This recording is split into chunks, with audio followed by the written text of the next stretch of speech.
Public Speaking for Authors, Creatives and Other Introverts.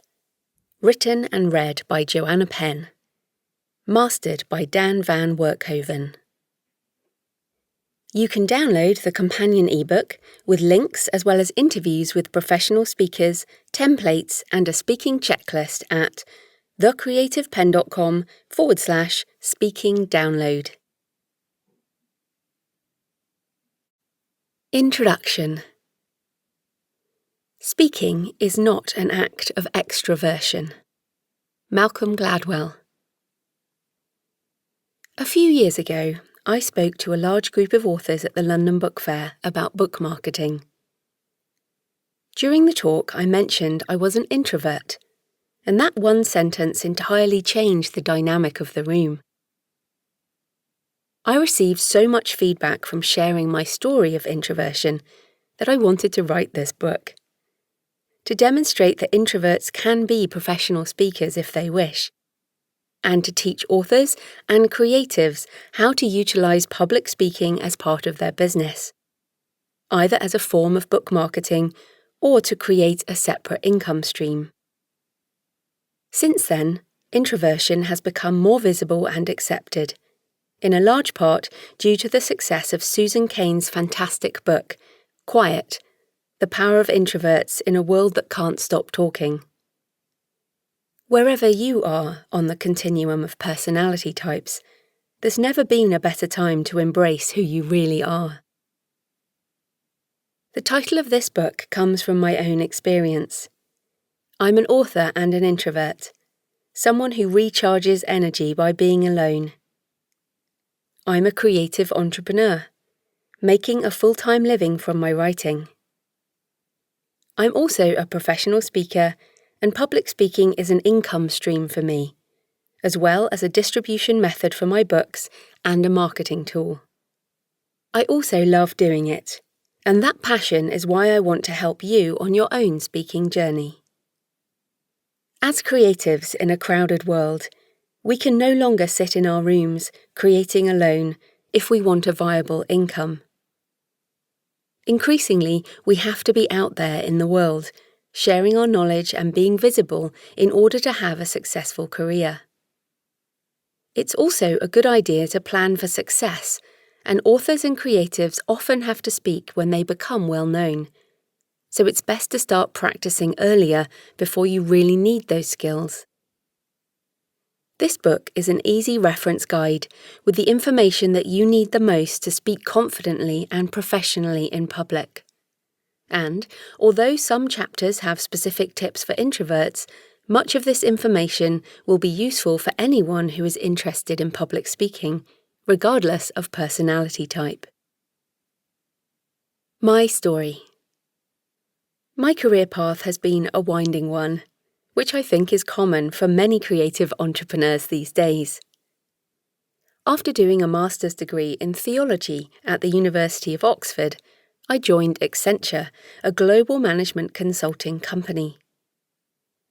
I spent 13 years implementing computer software into large corporates and companies across Europe, Australia and New Zealand. Although I had some fantastic experiences and made great friends, I was never happy in that job, and I felt as if my creativity died a little every day. I tried a number of times to get out, starting a scuba dive charter business, a foray into property investing, and other business ventures that ultimately failed. In 2007, determined to find a path that made me happy as well as solvent, I wrote my first book, How to Enjoy Your Job or Find a New One, later rewritten and re-released as Career Change.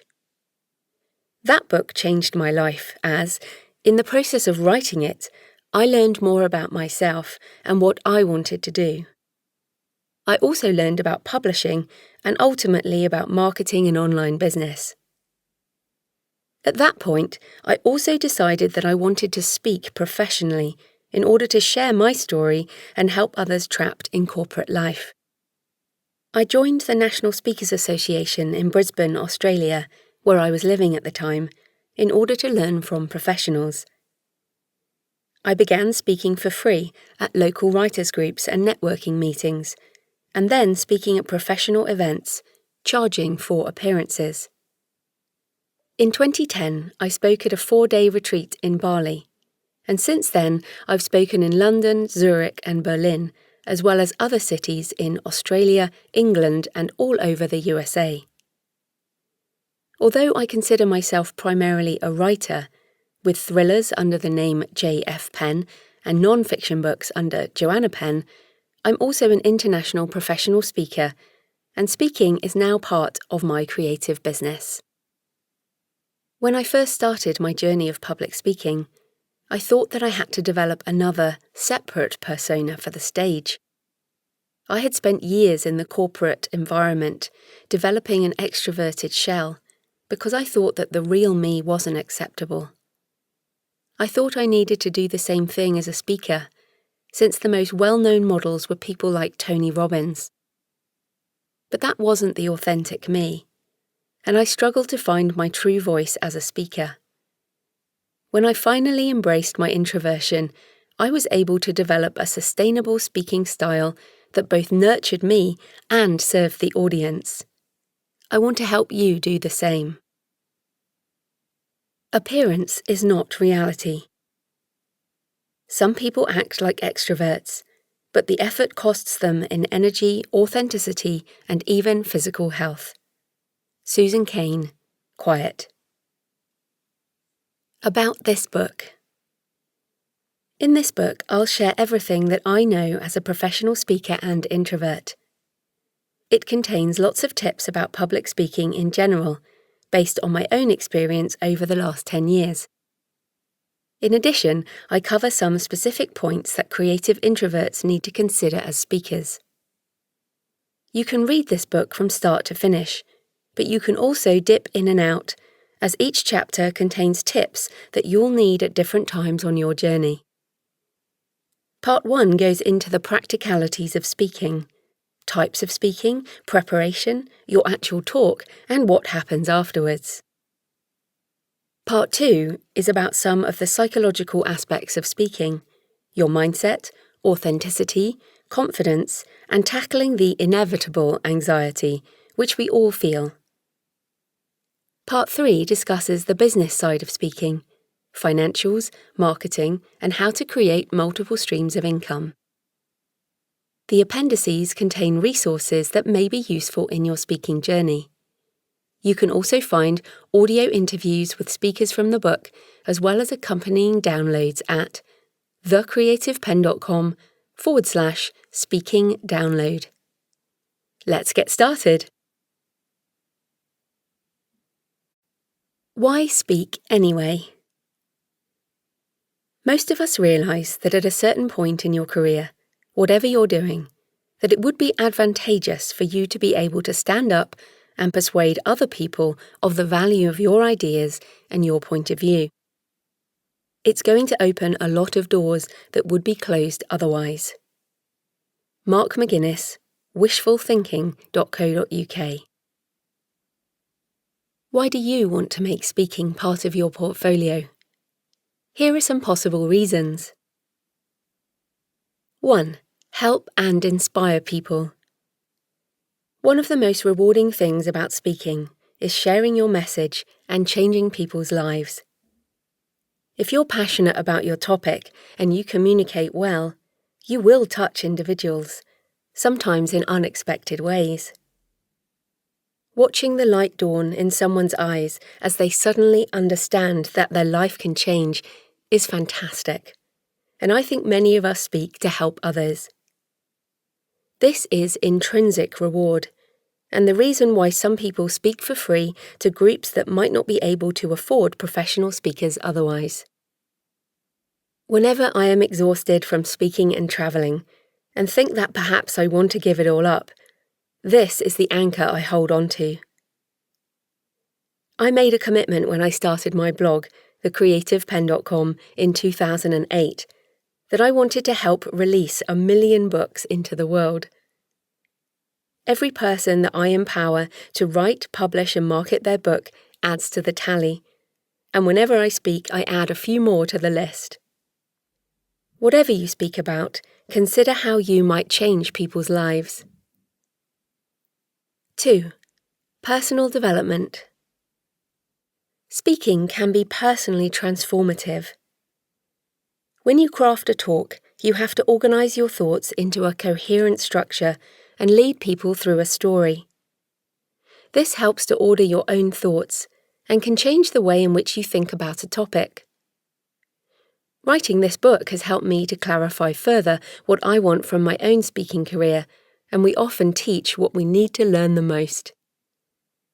Going outside your comfort zone is also valuable for personal development, and speaking in front of a crowd is one of those skills that can transform you and give you more confidence. It can also enable you to face your own fears and help yourself by helping others. You will share your own stories and personal experience, and in sharing from your heart, you might be able to work through your own issues. 3. Market your creative work and harness word of mouth. Speaking enables you to connect directly with people, and they are more likely to become fans of your creative work through seeing your face and hearing your voice. If people listen to you and see you in action, they get to know you better. They can ask you questions, and you can demonstrate your knowledge. You connect with individuals this way, and great marketing is best done with a personal connection. If you give a fantastic talk or seminar, if you are memorable for all the right reasons, people may well talk about you to their friends. This generates word-of-mouth publicity for you, the very best kind. People may buy your books or creative products or attend your next workshop. 4. Stand out in a crowded market. Thousands of books and millions of creative products are put on sale each week. So how do you stand out? Being a professional speaker can help, because most people would rather do practically anything else than speak in public. You have an advantage if you speak, because you can say yes to new opportunities which many other authors will turn down. 5. Successful creatives have to speak eventually. Best-selling authors and creatives speak at festivals, conventions, and events, and also appear on the radio, TV, podcasts, and other media.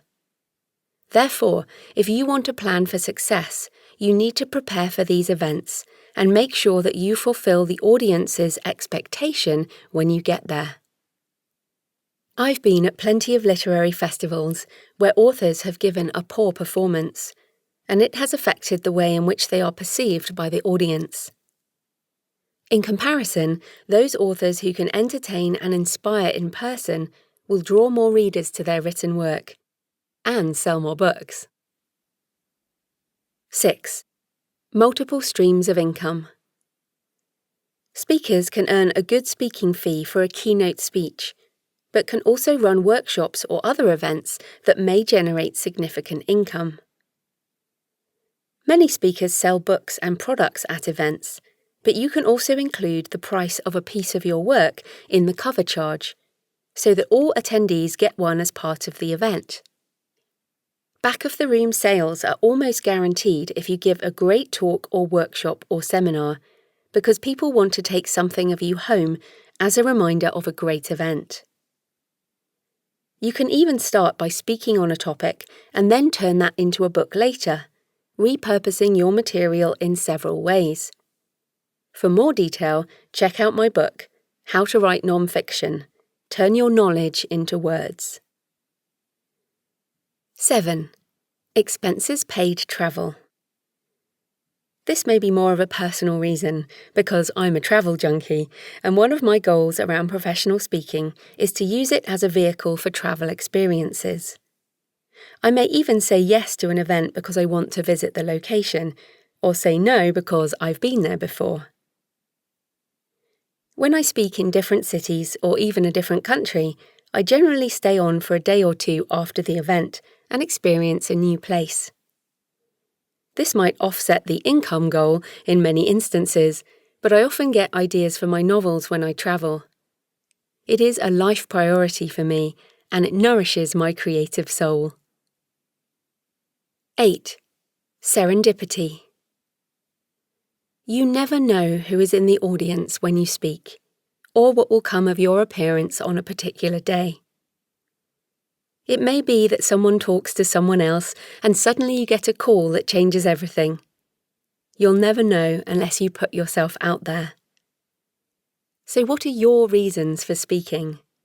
Write them down because the answers will help you to weigh up the rest of this book.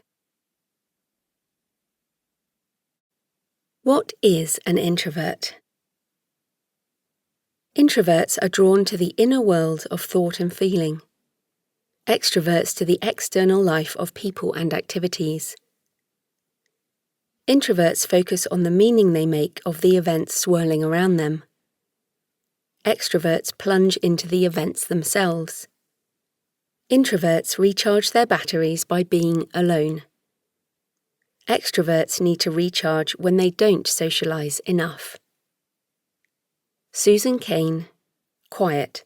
The Power of Introverts in a World That Won't Stop Talking.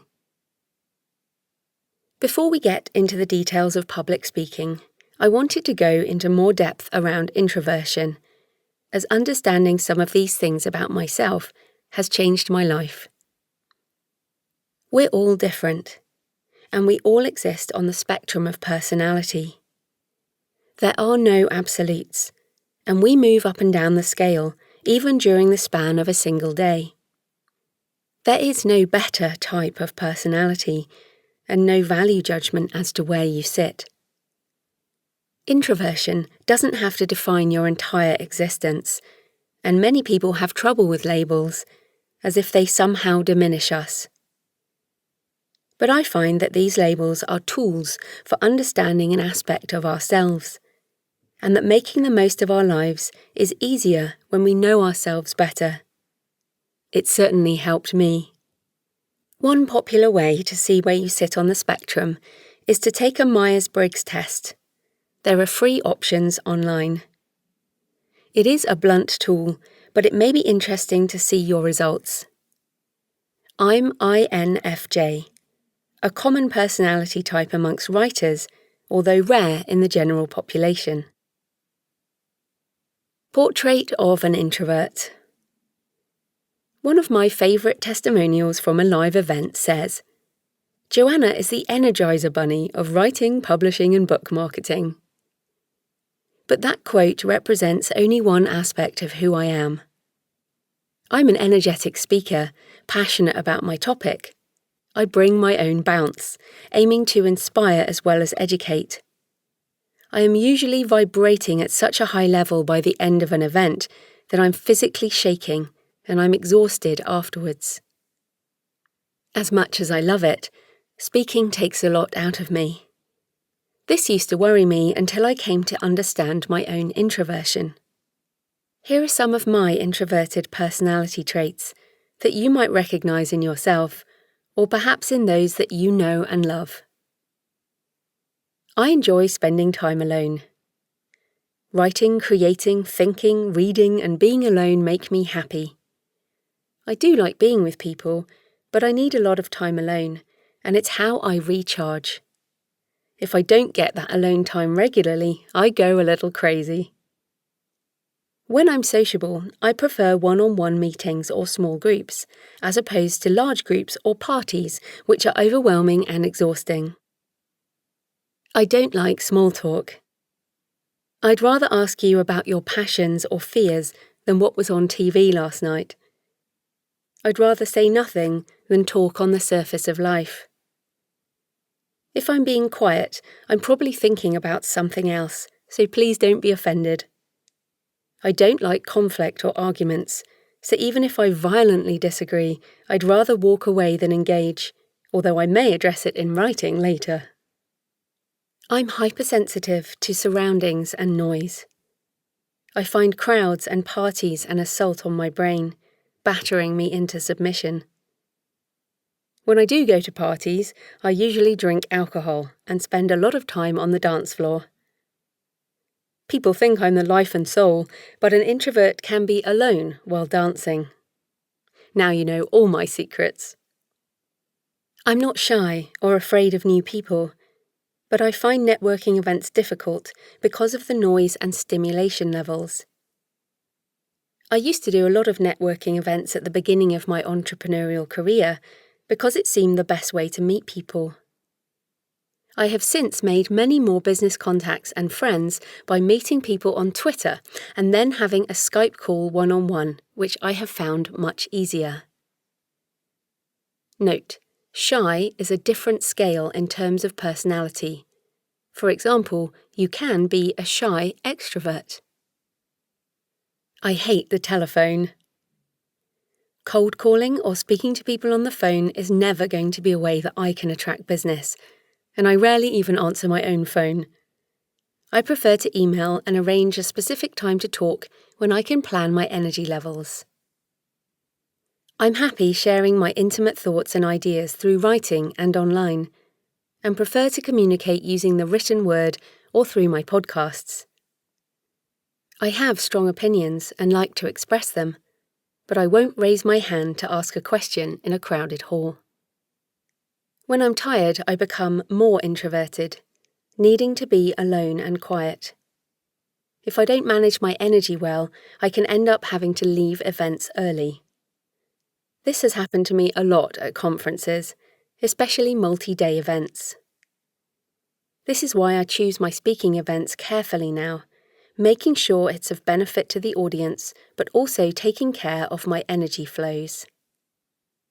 If you recognise yourself in any of these points, I highly recommend that you read Quiet by Susan Cain or watch her TED Talk on the power of introverts. The book has chapters specifically around the business, educational, and even spiritual dimensions of introversion. Quiet helped me to recognise my own personality and begin to embrace truths about myself that I kept hidden for years.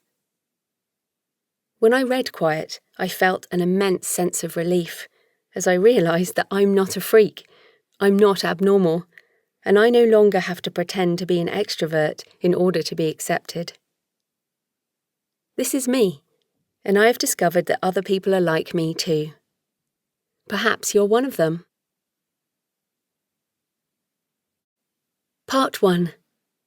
Practicalities of speaking. 1.1. Types of speaking. There are a number of different types of professional speaking. It's unlikely that you will end up doing all of these, but many speakers incorporate some of them into their businesses for different events. Keynote or inspirational speaking. Keynote talks are usually short and more about inspiration and entertainment than education. There is often an emotional element that leaves the audience enthused and excited. Keynotes are often given at events or conferences to set the tone at the beginning and end, as well as being given as after-dinner speeches or at special occasions. There is usually no audience participation, interaction, or Q&A. Content speaking. Content speaking is a broad category that includes longer talks, half-day, full-day or multi-day events, seminars and workshops, where the speaker might give one or several longer talks and the audience is smaller and more involved. This is my most common type of speaking, and it is about teaching the audience something specific, usually accompanied by slides and handouts. The audience go away equipped with knowledge to do something, and feel empowered with all the practical knowledge that they need, as well as, hopefully, some inspiration. Workshop, presentation, or facilitation. Workshops can be a kind of content speaking, but the focus is on the participants doing practical work. Writing workshops are a great example of this, as often the speaker gives a short talk and then the participants do multiple writing exercises over the day. The main workload is carried by the participants themselves, but the skill of a facilitator ensures that everyone in the room is engaged. The audience numbers for a workshop like this are usually small, with more attention given to individuals. MC or Event Chair. Professional MCs, Master of Ceremonies, manage events, conferences, or special occasions. They keep the ball rolling, introduce other speakers, and often throw in jokes and distract from any issues. This is a speciality job and can be highly paid as, done well, the MC ensures that the event goes off without a hitch. You might think that this sounds like an extrovert role, but I've met a number of comic speakers and professional MCs who align with introversion. Chair of Panel or Panelist. Many conferences have panels, and you may be asked to speak as the chair or as a panelist on a specific topic. Reading or performing your own work. Literary or creative festivals may ask you to read from your book, or you may go into performance poetry or open mic situations. All of these types of speaking have their pros and cons, and I'll be going into more detail in the sections to come. 1.2. Deciding on your topic or niche. You cannot be everything to everyone. You have to decide on your focus, and the more specialised you are, the more successful you are likely to be. You can have multiple offerings around a topic, but in general, you need to stand out in a specific niche by being perceived as an expert. This is the way to get word-of-mouth recommendations and future work, as people who are in the same industry talk to each other. Here are some tips for working out your niche. Start with your expertise and your passion. You need to be an expert who speaks. Authenticity and credibility are key, so start from where you are. What do you know about? Write a list of all the different things that make up your experience.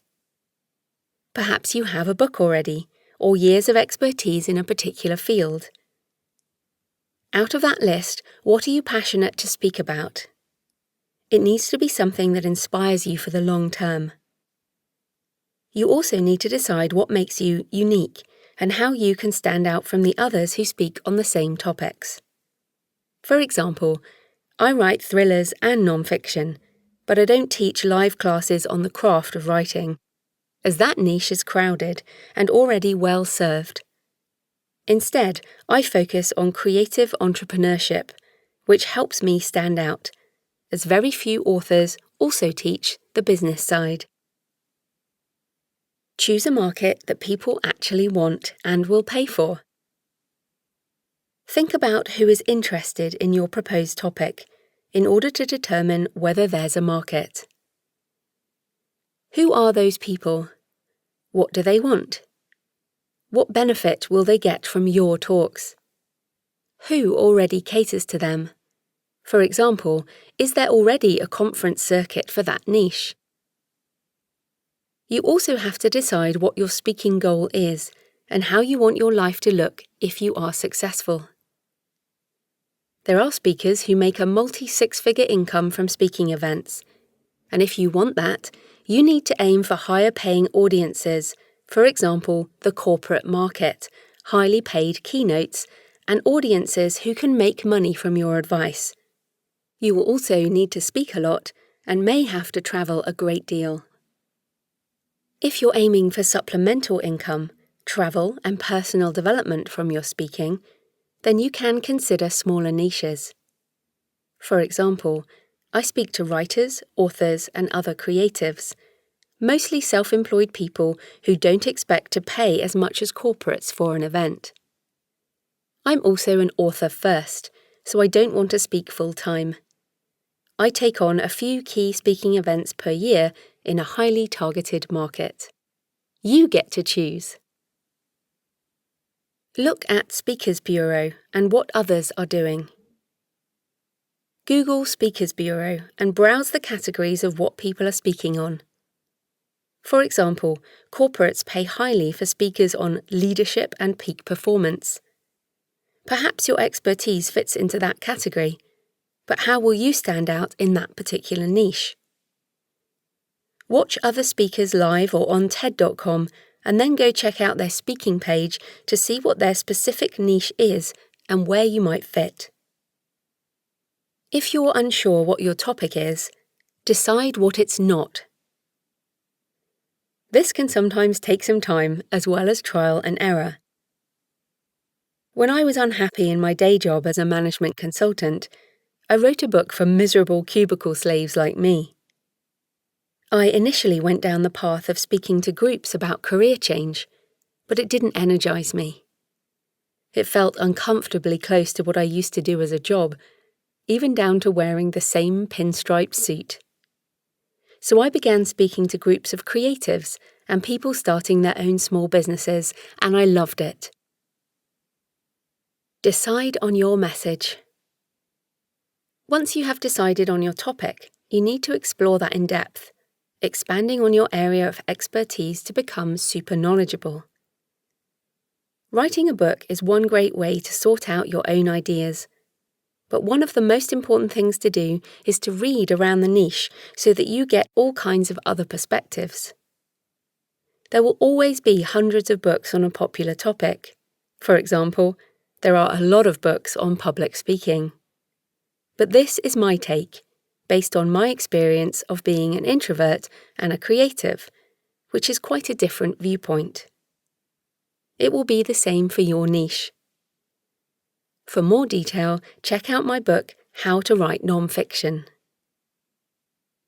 Try to make sure that you have a scalable topic. For example, my overarching drive is to empower authors and creatives to be entrepreneurs, and my key message is that anyone can have a successful creative business. That can be an inspiring 30-minute keynote or a 5-day workshop with in-depth sessions. You are likely to end up with a few specific topics that you can present on, and you can hone this over time as you get more experience. 1.3.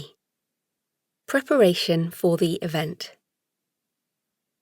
Preparation is one of the most important things, especially as a new speaker, regardless of personality type. Here are some of the key areas for preparation before an event. Talk in detail with the event coordinator or create a questionnaire. The biggest issue you will likely have as a speaker will be a mismatch of expectations, and it may be a disappointing experience for you and the audience if you get this wrong. You need to know about the audience. Who are they? What do they do? What do they want out of the session? How can you best serve them? What is the overall theme and goal of the event? What kind of tone is expected? Agree on a title for the session with the organiser. This may be something you already do, or a specifically slanted talk for that particular event. You also need all the specifics around the timing and venue, dress code, and other practical details. See Appendix 1 for my pre-speaking booking sheet, which includes the questions that you need to consider. If you're running your own event, you can set expectations through your sales page, but you can also personalise the session further. For my own seminars, I send a questionnaire to the attendees a few weeks prior to the event itself. I use Google Forms, which is free and easy to use.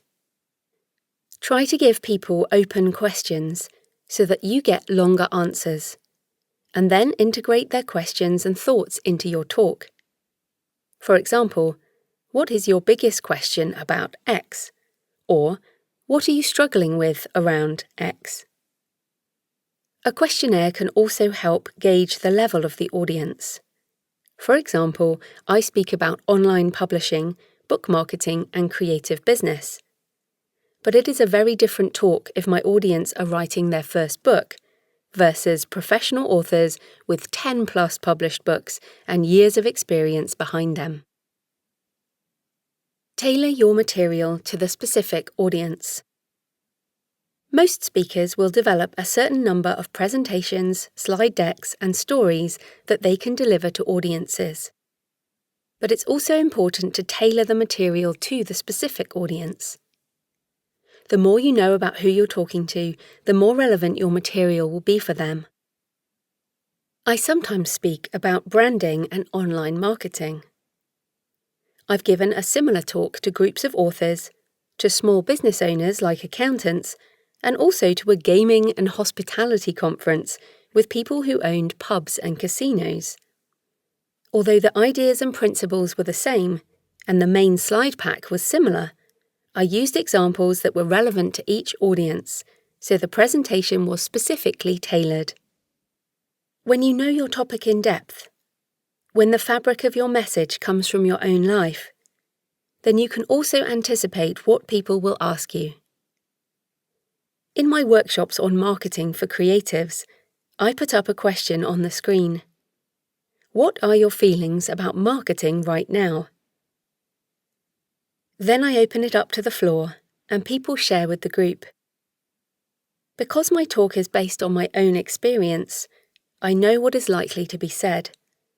And in my subsequent slides, I tackle all of those points, and over the course of the day, change the perspective of the audience. Consider what questions your topic will raise, then make a list of them and prepare your answers in advance. Arrive early and prepare the space. In terms of what to bring to the event itself, I've included my speaking checklist in Appendix 2. I pack my bag the night before and recheck the next morning against the list. If you're speaking at a conference, arrive earlier than your slot. I like to listen to at least a few other speakers beforehand to get a feeling for the mood of the audience, and it's good to refer back to what they've already said. You'll also need to speak to the organiser and technician to ensure that your slides are queued up, and check the microphone arrangements, so make sure to arrive in a break or at lunchtime. As a female speaker, I often wear dresses. It's best to have pockets for bigger events where you use a microphone, as the battery pack needs to go somewhere. For smaller events, workshops, or your own events, you should arrive early and check all of the arrangements, rearrange the room as you like it, and settle in. If you're ready early, you can be free to chat to people as they enter. I like to do this for a number of reasons. Firstly, it calms your nerves, because you can engage with individuals whose eyes you can find in the audience later as you speak. It grounds you, because these are real people, not just a sea of faces. You can also ask them why they're here, and it gives you some live material to add in. Chances are that those thoughts are echoed in others throughout the room. You can also help to connect people. For example, if I find that there are two people who are writing historical fiction, I might introduce them to each other. Being useful and relevant will make it a better event for everyone, and you'll get some great feedback later. 1.4. Managing your energy. Introverts are energized by being alone and quiet, so being with people for extended periods of time can be draining. As a speaker, managing your energy is crucial, and if you can do this effectively, it will enable you to give your best to the audience and enjoy the event more yourself. Here are some of my energy management techniques. Make sure that you schedule time before and after your speaking engagement as alone time. This is something I've learned the hard way, after booking too much into my schedule and then crashing for several days, overwhelmed with fatigue and exhaustion. On one occasion, I was booked to speak at a multi-day conference and was really looking forward to spending time learning from others as well as speaking myself. But I hadn't allowed enough time in my schedule and ended up leaving a day early to go and recharge. Now I make sure to have at least a full day either side of speaking with nothing booked in, and also restrict my speaking engagements to a couple per year. You'll need to find your own balance, but I recommend using a calendar to block out downtime in advance. Try to get some time in a full-day session to be alone or have a walk. If you're teaching a full-day workshop, you do need to be available to the audience during the breaks, but try to make sure that you get at least a few minutes when you can be alone. Ideally, this would be a walk outside in the fresh air, but sometimes, for me, it has just been sitting quietly in a separate room or even in a toilet stall. Anything to close my eyes, breathe, and calm my body. Carry painkillers for a possible headache. If I don't manage my energy well enough, I will get a migraine and end up in bed for a day or so. You will have your own manifestation of stress and overwhelm, so plan to stop it before it gets too serious. For more on physical and mental health for creatives, check out my book, The Healthy Writer. Understand your daily rhythms. I'm a morning person, so I tend to do anything social during the day, and I rarely speak in the evenings, as that's when I am at my most introverted. You may be the opposite. It's important to pay attention to your energy levels and identify ways to manage it in order to sustain a healthy relationship with speaking. My worst speaking experiences have come from mismanaging my own energy. Don't beat yourself up about whatever you need. Just try to anticipate it and schedule appropriate breaks so you can serve the audience and look after yourself.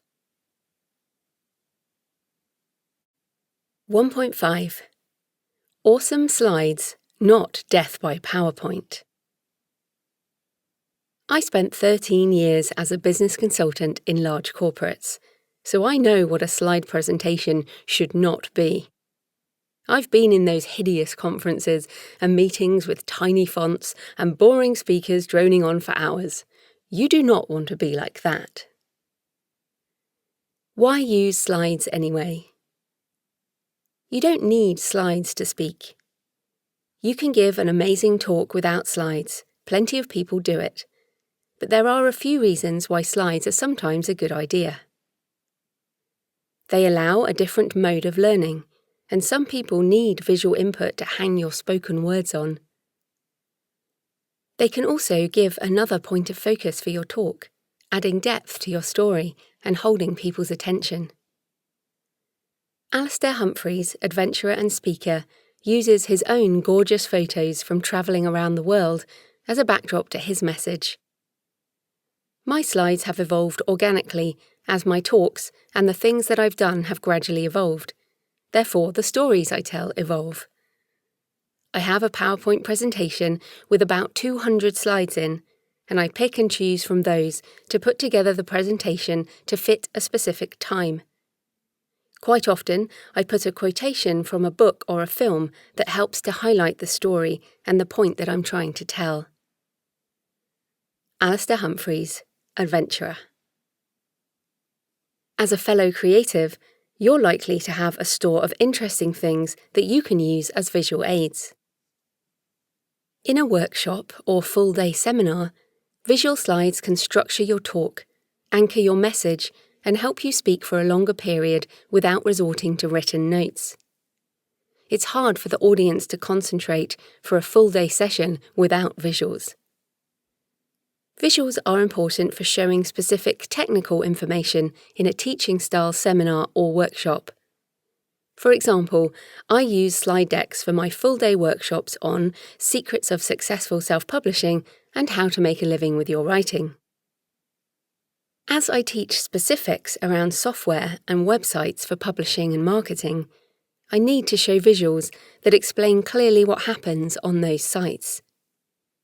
I include the slide packs as password-protected downloads so participants can get them from my website later. The most important thing to remember is that the slides are not the content, so never read from them. They should be support for the talk or for visual effect. You should also be prepared to speak without slides if the technology goes horribly wrong.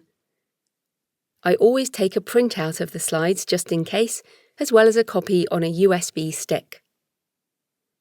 Make sure that you also check the slides on the technology at the event. I use a Mac, and sometimes you can export to PowerPoint and the fonts resize, plus the resolution can make things go a little wrong. Bigger events may use side screens at different resolutions, and simpler is better when the screens are huge. Always make friends with the tech team and check your slides at the venue before you go on. Inspirational and practical resources.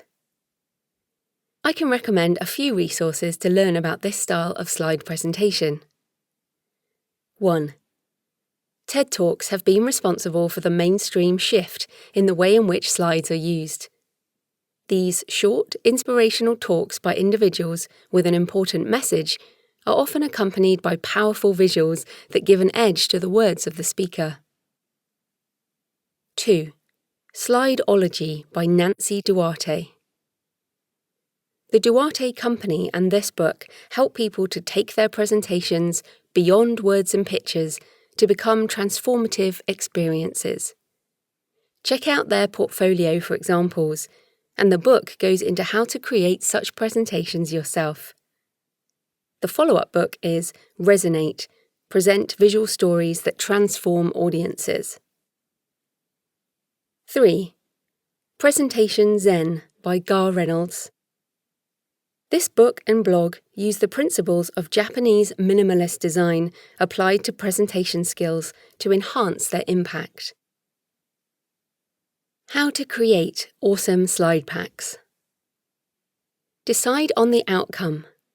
Go back to your discussion with the event organizer. What do you want the audience to take away from your talk? What is the emotional tone? Always focus on the audience and start with what you want them to learn or feel by the end of the session. Brainstorm the topic and create one slide per key point, with 1 or 2 words per slide. This helps create a structure. You can, of course, use paper for this, or mind mapping, or other software. It doesn't matter how you do it, but somehow you need to lead your audience through a journey from beginning to end. I like to use plain white slides in Keynote. Refine the structure and decide on the key points, stories, and information that relate to each slide. I practice what I will say with each slide as I do this, and move them around to organise the narrative flow and journey through the material. Find images to illustrate each slide. I try to use my own photos where possible. I also use bigstockphoto.com to buy royalty-free images, or use unsplash.com for Creative Commons images. You can also use flickr.com advanced search to find Creative Commons images. Make sure that you reference the creator and link back if you use Creative Commons. Never download images from a Google search or use other people's images without permission, as they are likely to be under copyright. Populate the slides with images and add any resonant words, phrases, or quotes. Ensure the order of the slides creates an end-to-end flow. You are leading people through a journey, and they are likely to be at different starting points. I spend a lot of time on the order of my slides, and also add in questions, exercises, and feedback points for longer sessions. As I order the slides, I'm often rehearsing the talk in my head, or even out loud. I never give exactly the same talk twice, even if the topic is the same, and will always update my slide deck for the specific occasion. Tips for using slides when speaking. Use a handheld wireless clicker so that you can progress the slides without obvious movement. If you're doing talks to bigger audiences, make sure it has a decent range. Many events will have a clicker available for you, but I'd suggest buying your own if you're doing regular events, as well as an adapter for your laptop to the display. I have turned up at events with my MacBook Pro, only to find them missing an appropriate adapter. but if you have your own, you can just get on with the event with no stress. Mark any devices with your name so they don't disappear into the conference technology black hole after your talk. You should be able to see the slides in front of you as you speak, without turning away from the audience to look at the screen. I made the mistake at one event of moving too far into the audience, and I couldn't see my slides anymore. I was already nervous and just made it worse by turning around. Don't do this. When you're speaking with slides, you should know the transitions and what's coming next. You can use settings on Keynote to show the next slide, as well as the current one, but you should also know your material well enough so that this isn't necessary. Be very careful about using sound or video within your slides, as inevitably something will go wrong, and the audience sit there while you fiddle or even call the tech team over. I always use plain slides with no multimedia to avoid potential issues. 1.6. Handouts, workbooks, and download page. Attendees at longer events or full-day talks often expect some kind of takeaway or handout. I try to be as minimalist as possible in terms of paper, and I think that people get more from the session if they take their own notes. Here are some options for your event. Handouts. Printing can add a lot to your costs, so if you're speaking for an organisation, send them a PDF in advance so that they can do it for you. This should be a summary, not your entire slide pack. You can also ask the organiser in advance if they want you to do handouts. I did several events for the Guardian Masterclasses in London a few years back, and they required handouts for the attendee pack. I produced a 2-page summary, which also included the link to the download page for the slides. Download page. I create a download page on my website for every talk I do. I have a WordPress site, so it's easy to create a password-protected page using the privacy settings. I include a PDF of the full slide pack and links to any other notes, plus a link to sign up for my Author 2.0 blueprint. I tell the audience about it in the first few minutes of the event, so they know they don't have to write everything down. This serves a couple of purposes. It provides extra value to the customer, as they get more resources than they expected. It cuts down or removes the need for printing, which saves costs and is more environmentally friendly. It also brings the customer to my website, where they might stay a while and engage with more of my content, as well as possibly joining my email list through the Author 2.0 blueprint. In this way, I can continue the connection over time, and they may buy more of my books and products later. Workbooks. If you're running a workshop and your topic has a lot of exercises, you could create a printed workbook for every attendee. Make sure you include the costs of printing into your speaker's fee. You can also sell these as another product if you self-publish. Just add lines or extra space into a larger size print-on-demand template so that people can write answers to the questions posed in the book. More detail in this video with notes on how to turn your book into a workbook. thecreativepenn.com/workbook. 1.7. Personal presentation. I'm aware of just how controversial this topic can be, so remember, you are in control of how you are perceived, so you get the choice of what to wear when you speak in public. As with everything in this book, my thoughts are based on my experience and how I feel about presentation, so take and leave what you like. Presentation counts, so dress for how you want to be perceived. People see you and judge you before you start to speak, and your appearance projects your brand. I go more into this in part 3, But whether you like it or not, everyone has a brand. It's created by the impressions and the feelings that you evoke in your audience, whether that's through the images on your website, the tone of your writing, and what you wear when people see you for the first time.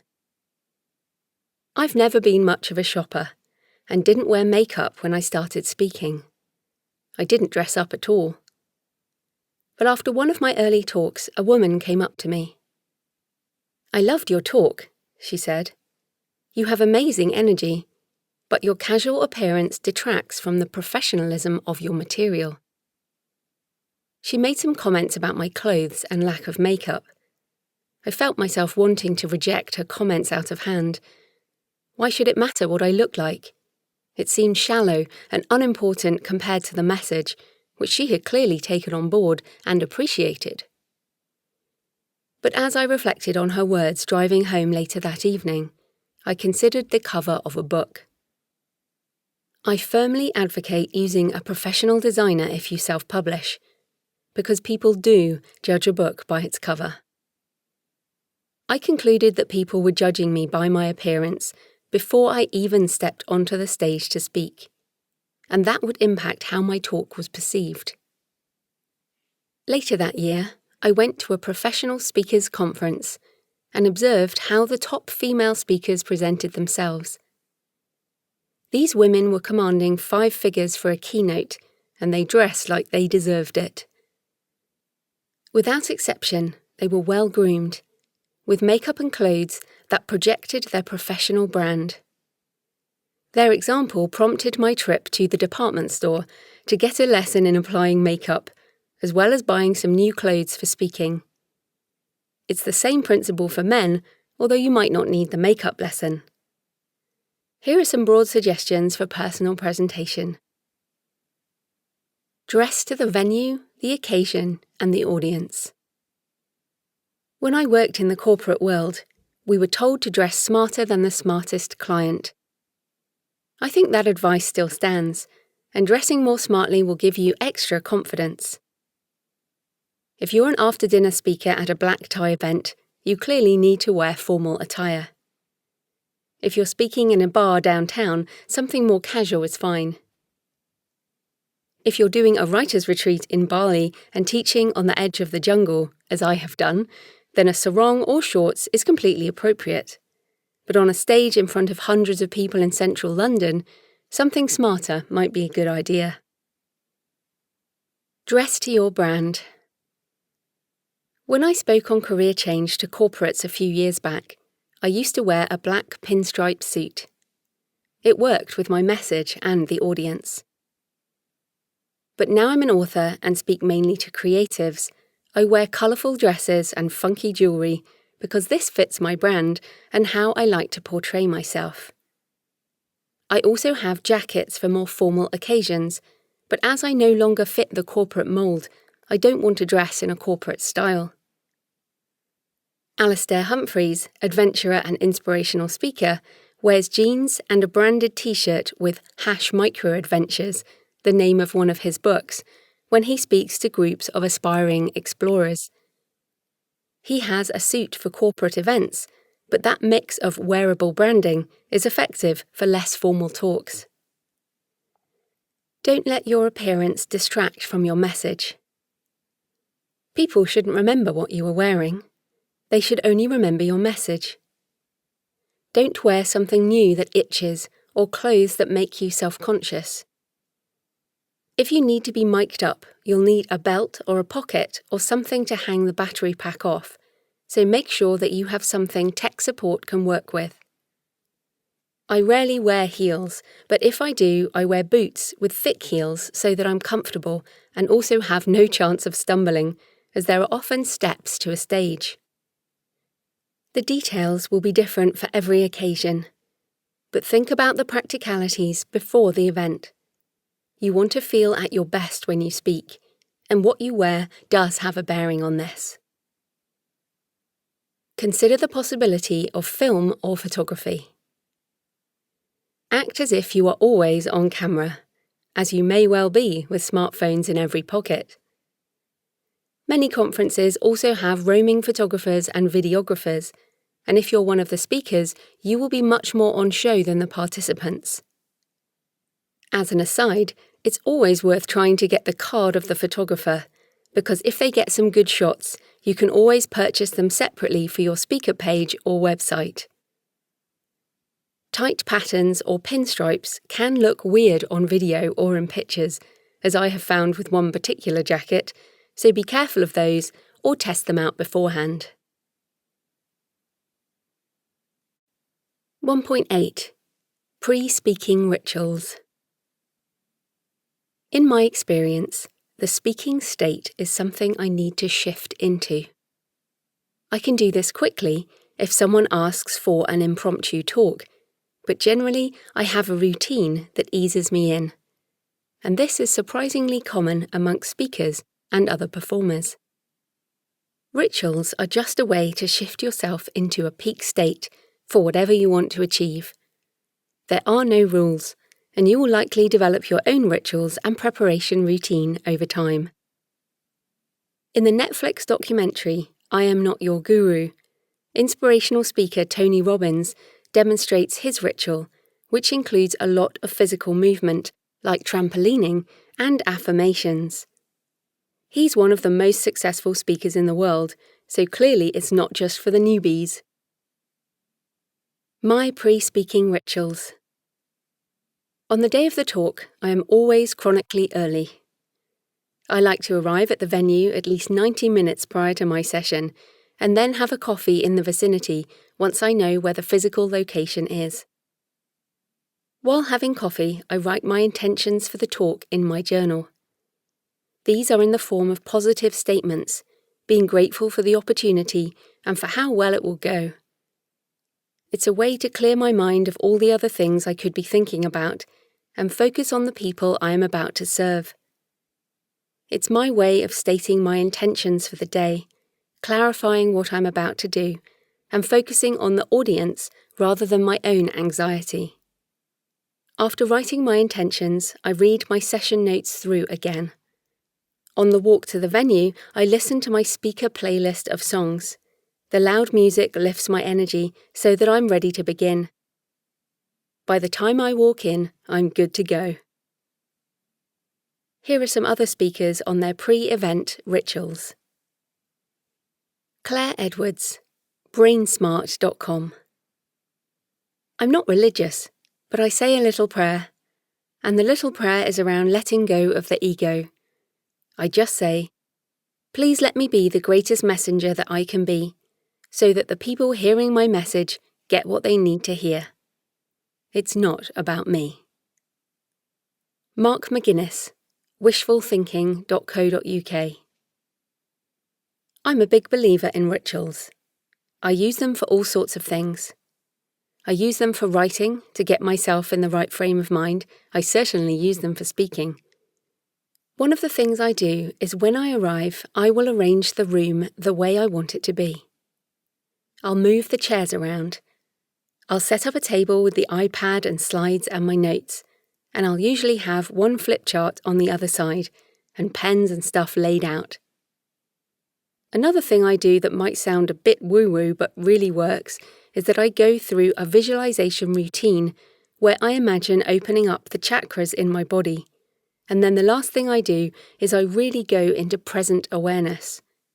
So I'm really looking, listening, feeling, going into my peripheral vision, which is a really good way to draw introverts out. And I imagine my presence literally filling the whole room. Metaphorically, you need to fill the room. You need to get the sense that if a door opens behind you, you feel it.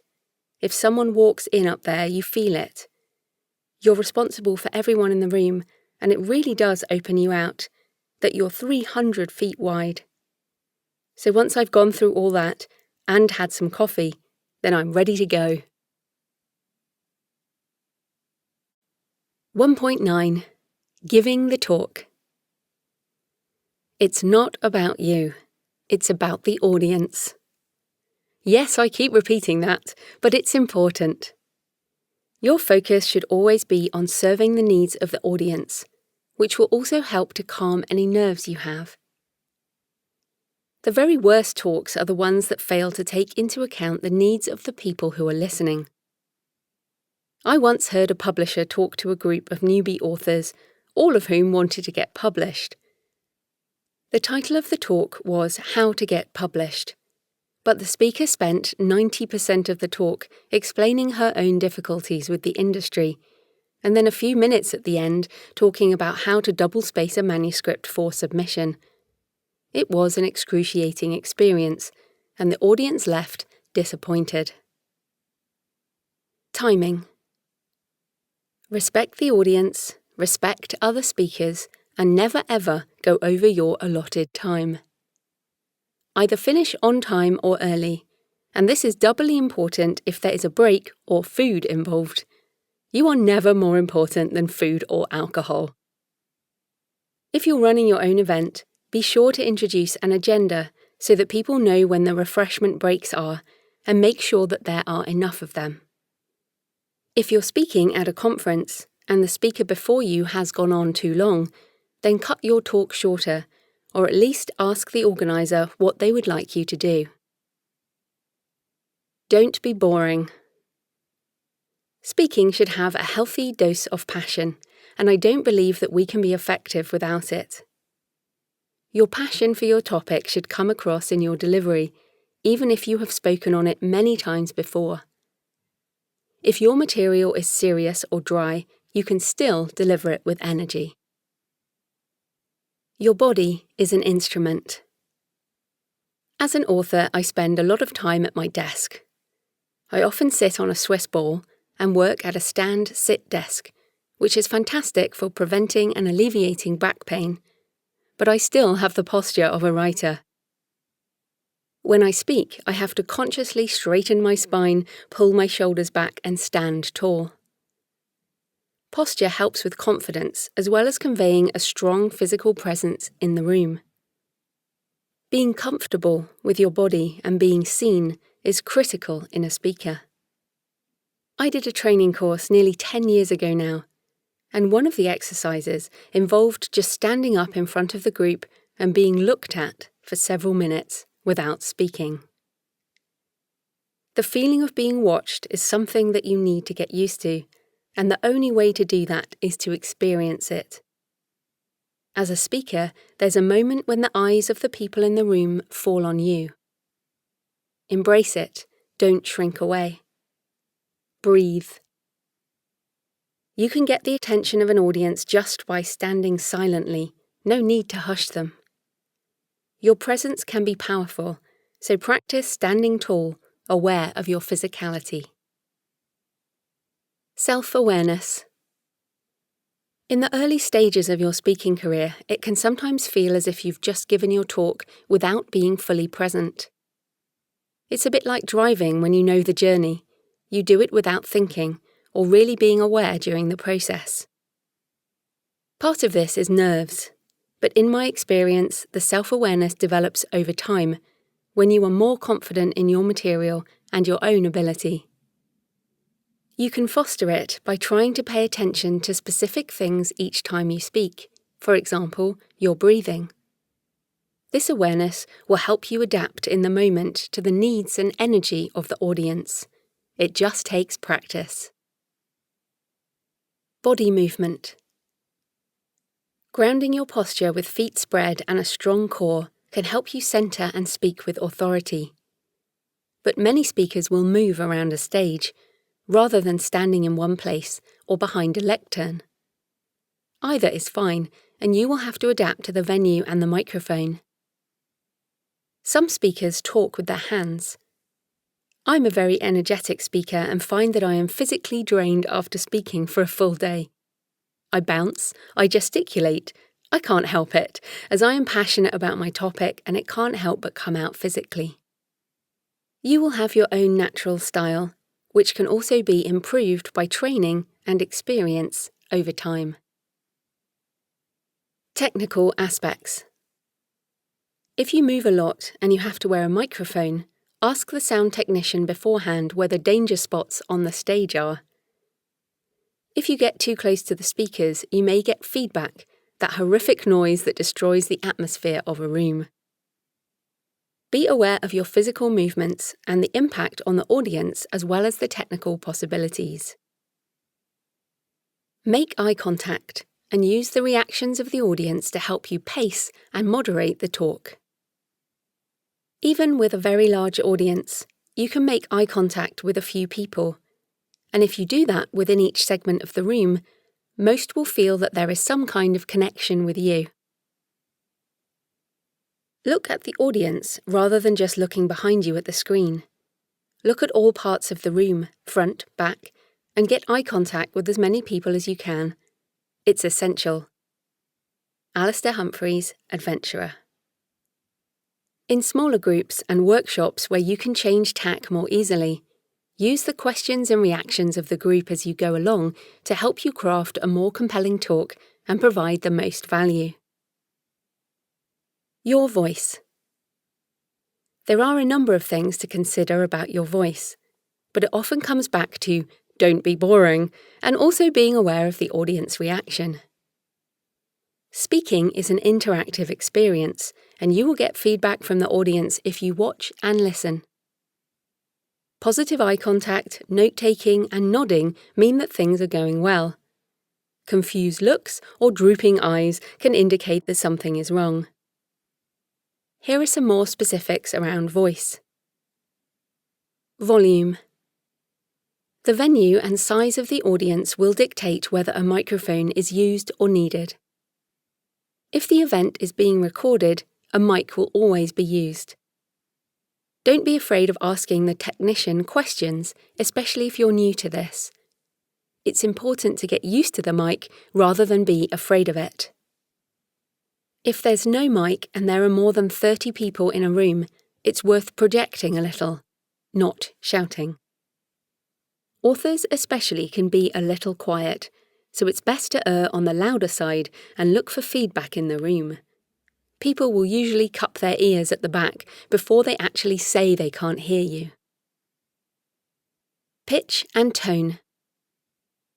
Be sure to vary your tone, because there's nothing worse than a monotone delivery. Even if the topic is life-saving information, people won't listen. They will tune out within seconds. If you're concerned about this, record yourself speaking. I think that most monotone speeches result from reading text aloud rather than performing the text or speaking with slides or notes in a more relaxed manner. Word choice and metaphor. It's important to adjust your words to the audience and not use slang that only people in your niche understand. For example, the term indie author is commonly used amongst independent authors, but those outside the niche still use the term self-publishing. You also need to be aware of using too many filler words, like or so, and other needless words that don't add to your talk. Use silence for these beats instead. Use of coarser language will be related to your personal brand and the particular audience. Whatever words you use, actively choose them for the occasion. Accents. If you're going to be a professional speaker and you're not speaking in your native language, you have to be really honest about your accent and how well you're going to be understood by your audience. Accents can be positive, as people love to hear an interesting voice from another culture. But I've also been at conferences where people have understood very little of what the speaker said, but were too polite to give feedback. That person may wonder why they didn't get booked again. Silence and pauses. Time feels different when you speak. A second of silence feels like an eternity to you, but to the audience, it's likely to be a necessary moment of reflection. Slower speaking with more pauses is more authoritative. This is something that I personally continue to work on, but it is very powerful if you can master the technique. If you pause after an important statement, you provide gravitas to what you just said. It indicates that you made a critical point and gives people a chance to reflect or make notes. It can also help you, as the speaker, decide what to say next. You can count in your head or take a slow breath in and out. Take a sip of water or change slides. Silence can also be useful for nerves. If you're in the middle of speaking and you forget what you're saying, don't worry. Stop, be silent, and the next thing will come to you, rather than being flustered and running to check your notes. Trust that your brain contains everything you need. Doing some improvisation training can help with this, and it is something that I intend to do myself, as it also teaches spontaneity and trust in your own creativity. Breathing. Breathing helps you control the tendency to speak too fast. It calms the nerves and modulates your voice. I have to be consciously aware of my breathing, as sometimes I hold my breath, which speeds up my speaking. So, keep breathing. The talk itself. If you're being introduced by someone else, provide a short, written intro by email and also bring a print copy so that they can read from it directly. Your credentials are important as social proof, and it's always great to have someone else list them. If you're introduced by name, you don't need to reintroduce yourself, but can jump straight into the meat of the talk. Otherwise, briefly say who you are and then get into it. Once again, the focus should be on serving the audience, not on you. Emotional resonance helps people connect to your message, so the overall arc of your talk should be a story or journey, as well as including smaller stories within it. One of my key stories is how I spent years as an IT consultant thinking that I wasn't creative, and how I transitioned into writing fiction. Mine your life for interesting personal details that illustrate aspects of your talk. Use humour, but that doesn't mean that you should tell jokes. Adventurer and speaker Alistair Humphreys uses self-deprecating humour in his talks, and I often use the same technique. You can make people laugh with life situations and stories, but not by Googling the joke of the day. Laughing at yourself, being humble and authentic goes a long way with any audience. If possible, leave room for Q&A, as often people have questions that will be vastly different to what you were expecting, and it can make the talk much more interactive. I try to do this with smaller groups or longer talks, but also ensure that I set the scene at the beginning, explaining that we need to keep to time. Arrive early and stay late. If you chat to the audience beforehand, it can really help in the talk and give you specific friendly faces to make eye contact with. Always stay until everybody's questions have been answered, even if you have to chat afterwards. Speakers who rush off can be considered disrespectful by the audience, and you'll never know what might have happened if you stuck around to connect. However, as an introvert, I have left early on occasion when my energy levels have dropped so low that I would be useless around people. You need to find a balance. The end of your talk. Speaking is about leading the audience through a journey of transformation. There should be a flow of emotional and mental states while you have their attention. If you're a motivational speaker, you will be aiming to inspire, uplift, and change people's lives. If you're a content speaker, you'll be instructing and educating as well as inspiring.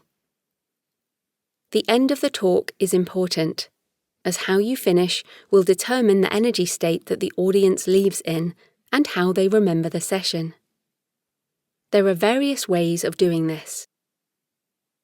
Finish a story or close a loop that you opened at the beginning of the talk. Ask a question or pose a challenge that the audience needs to respond to. This is a call to action.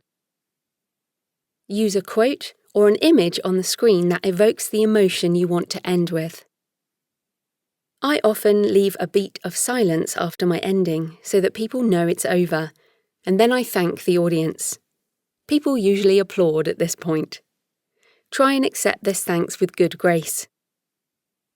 In my own workshops, I will then change to a slide with my contact details and the access page for downloading the extra material. Beware the inspirational montage to music, or anything that involves a change of technology or shift in attention. There is great potential for this to go wrong. Brain Smart speaker Claire Edwards talks about one event where her slide montage played to deathly silence instead of inspirational music. If you have the attention of the audience, don't shift their attention to something else, but instead leave them with your final thought. Giving everything. It's okay to be exhausted afterwards. I used to think that my exhaustion at the end of speaking was a failure on my part to manage my energy. But in talking to other speakers about their similar experiences, I've realised that it is just about giving everything to the audience, and that's important. You have an opportunity to change lives. There are people who will listen to a talk and take action from your speech who would never read your book or find the information another way. If you've got loads of energy left at the end of your talk, perhaps you haven't given enough. 1.10. Managing people. The amount of interaction that you have with people will depend on your type of speaking and the events you do. I speak mainly during the day, doing seminars and workshops with people who have chosen to be there, so my audience is generally respectful and eager to learn. The types of people I have to actively manage are those who might not know when to shut up, or people who want to make the session all about them, or turn the conversation to their personal issues. As another example, if you're delivering a keynote after dinner, or you do MC work, you may have to deal with drunk people or hecklers who think that it's funny to interrupt you. All of these take management. Here are some techniques that you can use for people management in all situations.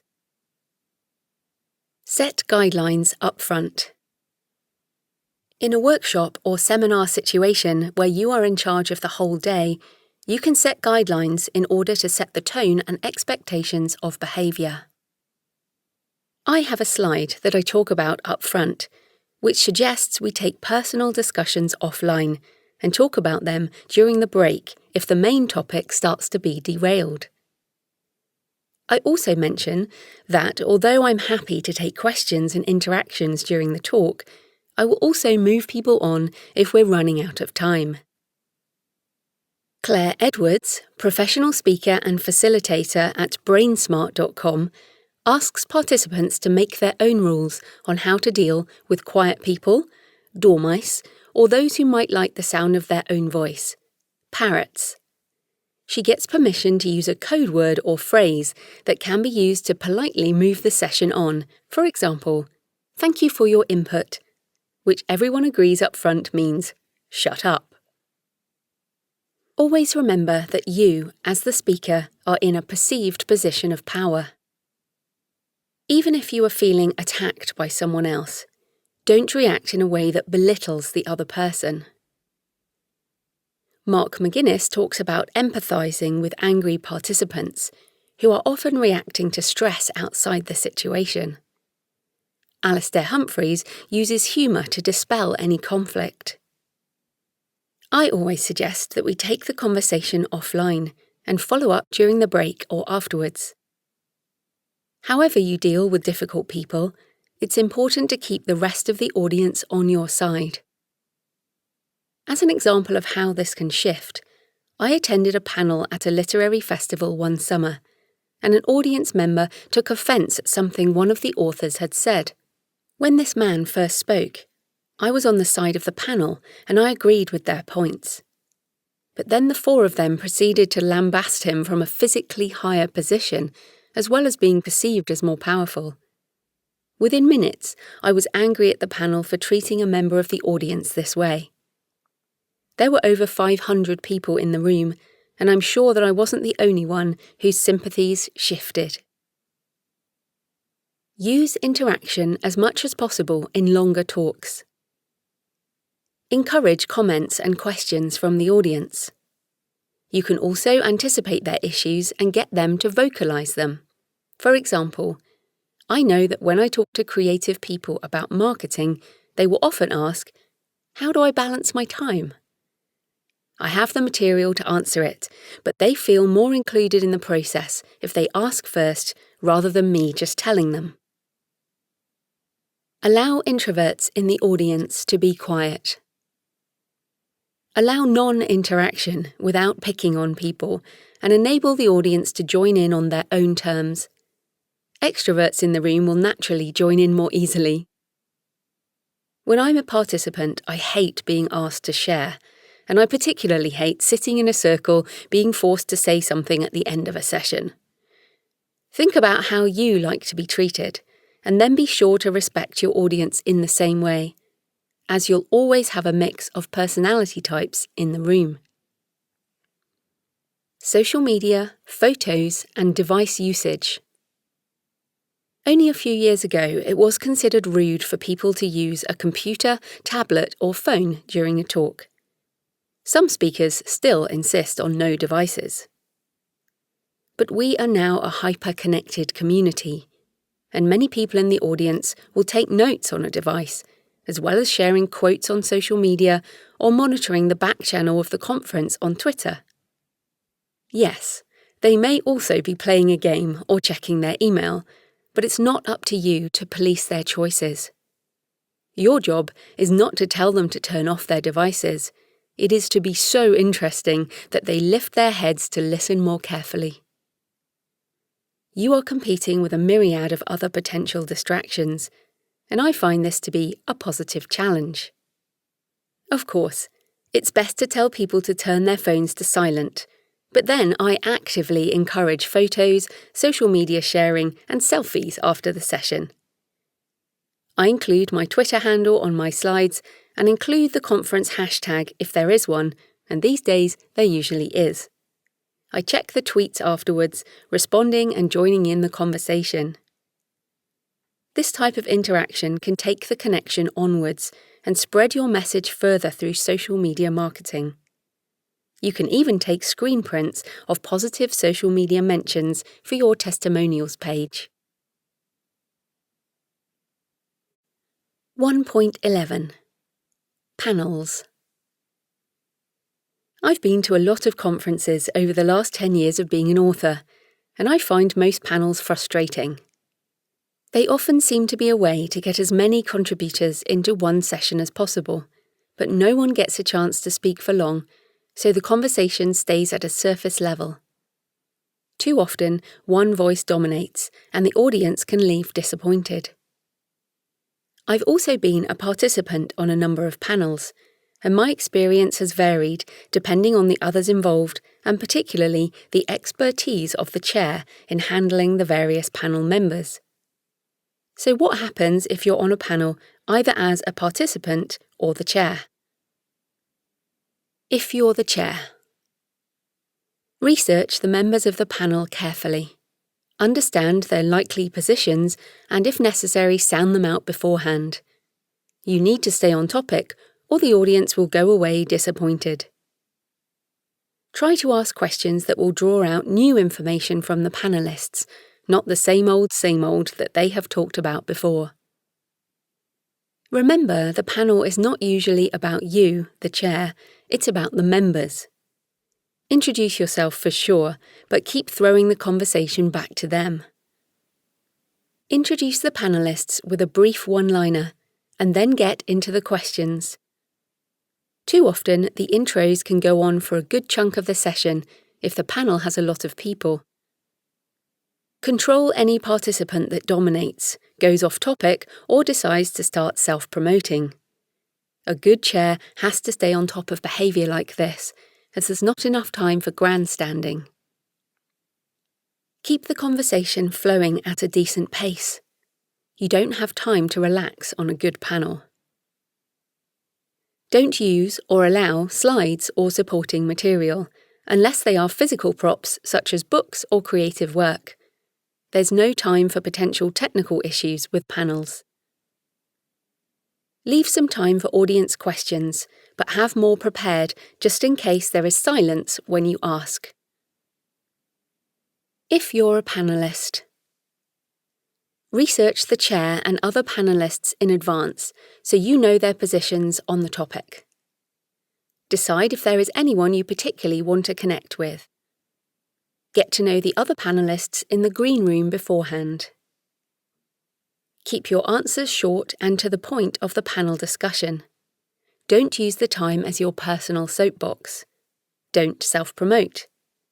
If you're interesting and engaging, people will find out about you, and your details are likely to be in the programme anyway. Try to make it interesting for the audience by bringing different points of view.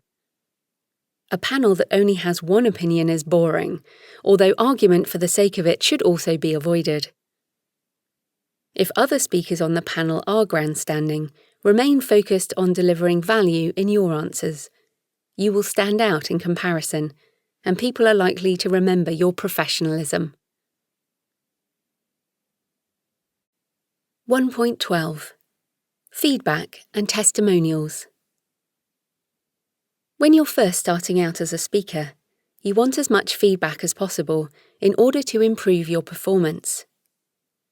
You also need testimonials or recommendations to use on your website and marketing materials. These are quotes from people in the audience or the organiser that act as evidence of your speaking ability. Don't trust your own emotion. At the end of a speaking session, you may evaluate yourself and come up wanting.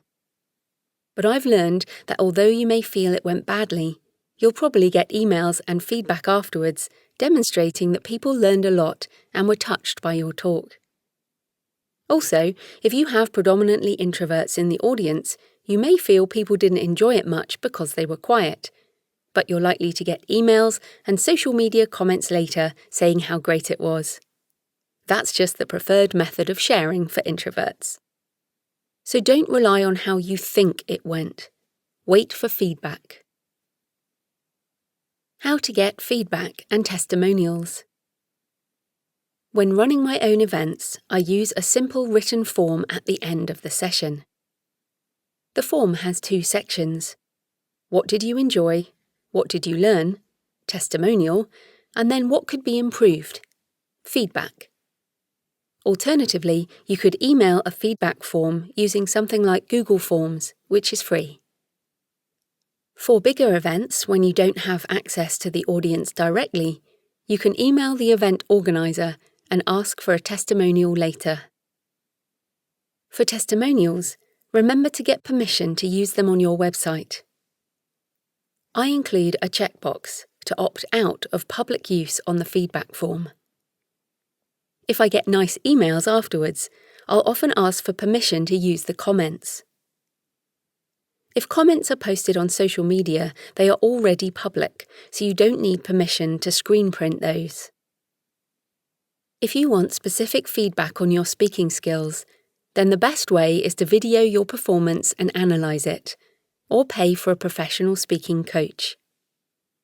You could also ask a fellow professional speaker to attend your event and take notes, and offer to do the same for them.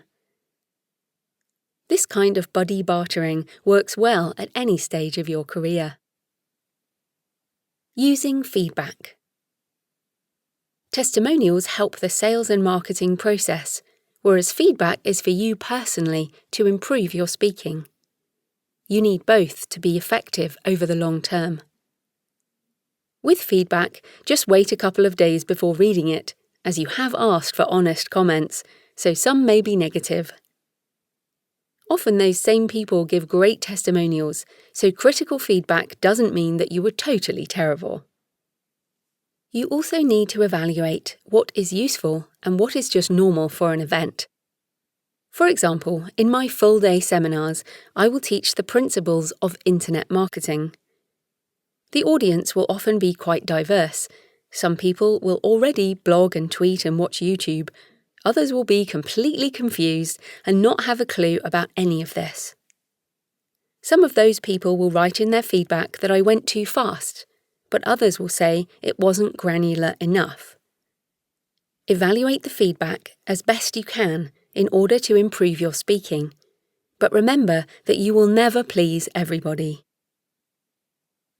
Using testimonials. Use specific quotes to add to your speaker webpage, and also potentially on a longer testimonials page on your website. This acts as social proof for anyone looking to hire you. You can also use quotes on your marketing material, business cards, and anything else that will encourage people to book you in the future. 1.13. Performing your creative work.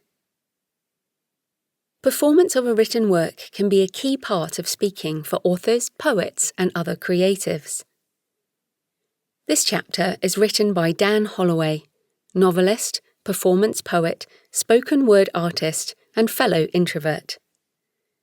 Personally, this type of performance scares me silly, but it is also something to which I aspire, so I wanted Dan to share in more detail. Nothing cements your story, and you, in someone's mind, quite so much as hearing it straight from your mouth, read with every ounce of the passion that drove you to write it in the first place. That love for your story as you read from it and talk about it is what makes all those lights of connection go off in a reader's head, that mean not only do they feel that they must have this book, but they must read it and they must tell everyone they know about it. Now, okay, that with every ounce of the passion that drove you to write it bit is something that sends many writers scurrying for the nearest curtain to hide behind. But that's the bit that I hope I can help you with. I'm an introvert. Put me in a party and I will run for the corner and surround myself with an aura of "don't come near me" until the whole sorry experience is over. But even though I still go through a cycle of overwhelming nerves before any kind of reading, I have both learned to manage and direct those into my performance, and have come to love being in front of an audience more than pretty much anything else in my creative life. I want to look briefly at 3 sets of considerations that I hope will help you to give readings that you love, and through which you will gain readers who will stick with you for life. What kind of reading? Not everyone is suited to the same kind of reading. You need to read somewhere that's suitable both for you personally and for the kind of book that you have. Fortunately, there are more kinds of reading springing up than ever. Of course, the staple remains bookshops, libraries, and schools. But for those of you who write genre fiction, probably the best places for you to approach are conferences and festivals specialising in your genre. There is also an increase in spoken word performance nights that embrace prose as well as poetry. The trail is being blazed by events like Literary Deathmatch, Book Slam, Grit Lit, and Short Stories Aloud, but reaches down through all levels to the open mic nights that run in almost every town. In fact, I would wholeheartedly recommend anyone to begin with an open mic night. You will get used to the mechanics of reading to an audience, you may well make some new fans, but the spotlight won't be on you. If you can't find something suitable, don't be afraid to approach a venue and ask to set up your own event. That's how I started, with a pleasant conversation with my local bookstore, politely asking if I could hold something there. Within weeks, I started approaching galleries and cafes. 2 months later, I was standing on stage at Rough Trade Records in Brick Lane, and less than 6 months after my first reading, I somehow wound up in front of more than 100 people in Shoreditch, winning Literary Deathmatch. The door for readings, in other words, is as open as you want it to be. What do I read? Now, I started off by saying that the best thing about readings is making an audience fall in love with your book. This is where I go back on that a little. One of the best literary events is Short Stories Aloud. Each event features 2 well-known authors who write a short story which is then read to the audience by a professional actor.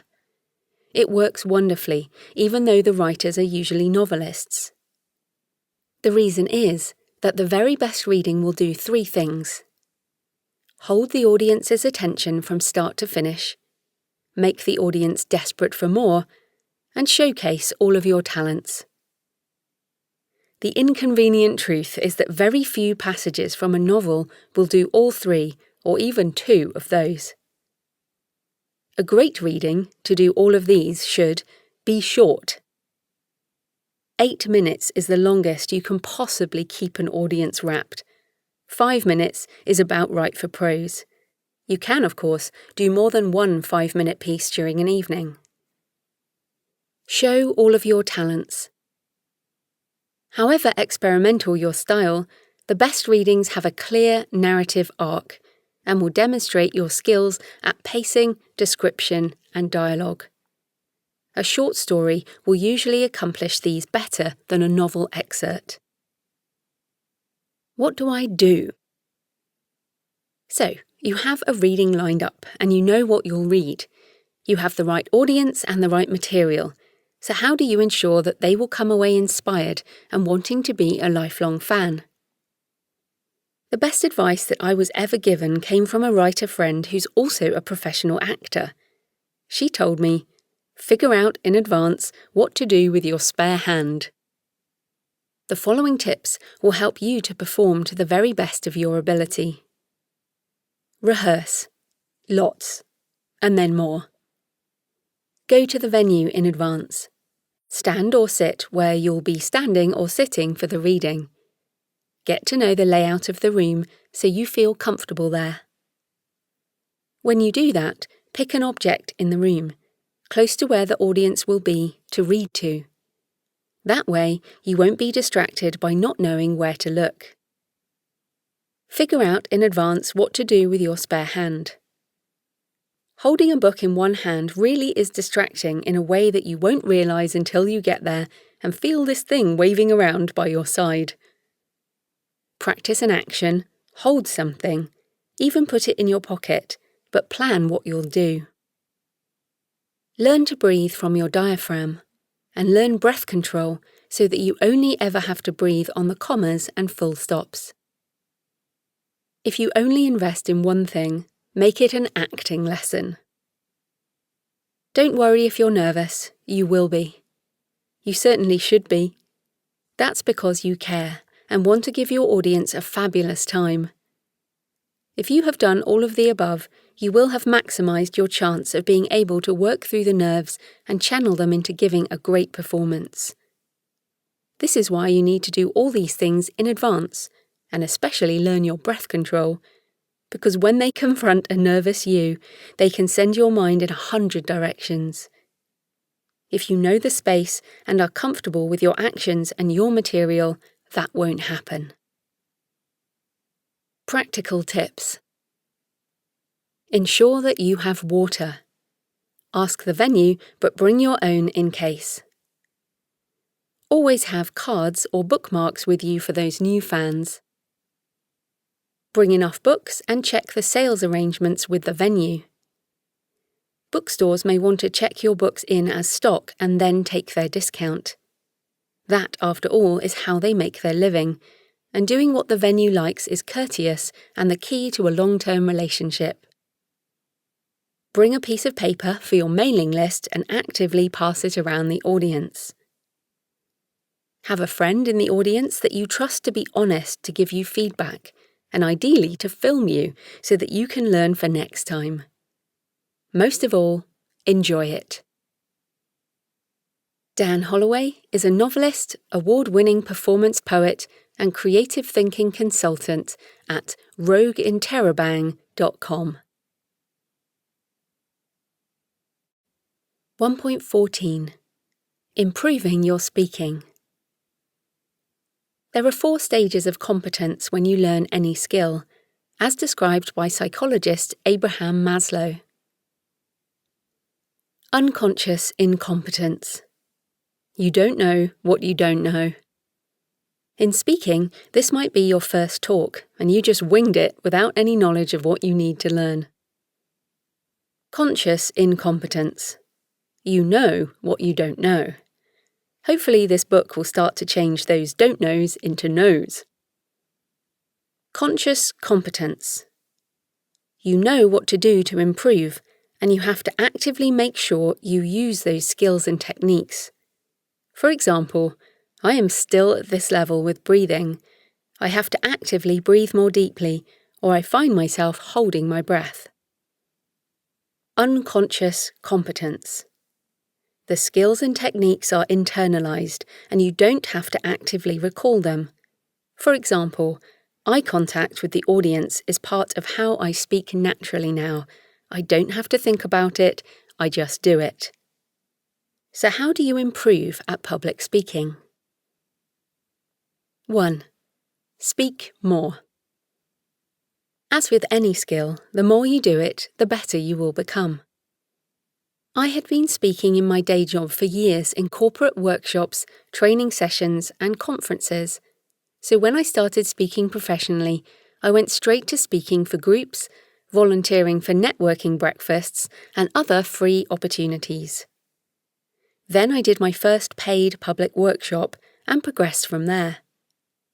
It doesn't matter how you get speaking hours under your belt, you just need to get them. Whatever you do, reflect on the session afterwards and write down what went well and what you think you could improve. Even if you think it didn't go well, there will likely be some people in the audience who were positively affected by what you said. This is something I've learned over time, and it's a kind of magic. It must be something about connecting as people and sharing honestly. But even when I think a session went terribly, I've received some amazing feedback or an email later saying thank you. So be conscious of what you can improve, but also don't be too hard on yourself. If you focus on serving the audience, you can't go too far wrong. 2. Reflect on feedback. As previously outlined in Chapter 1.12, I create feedback forms for many of my own workshops and ask for comments from the audience and the organiser.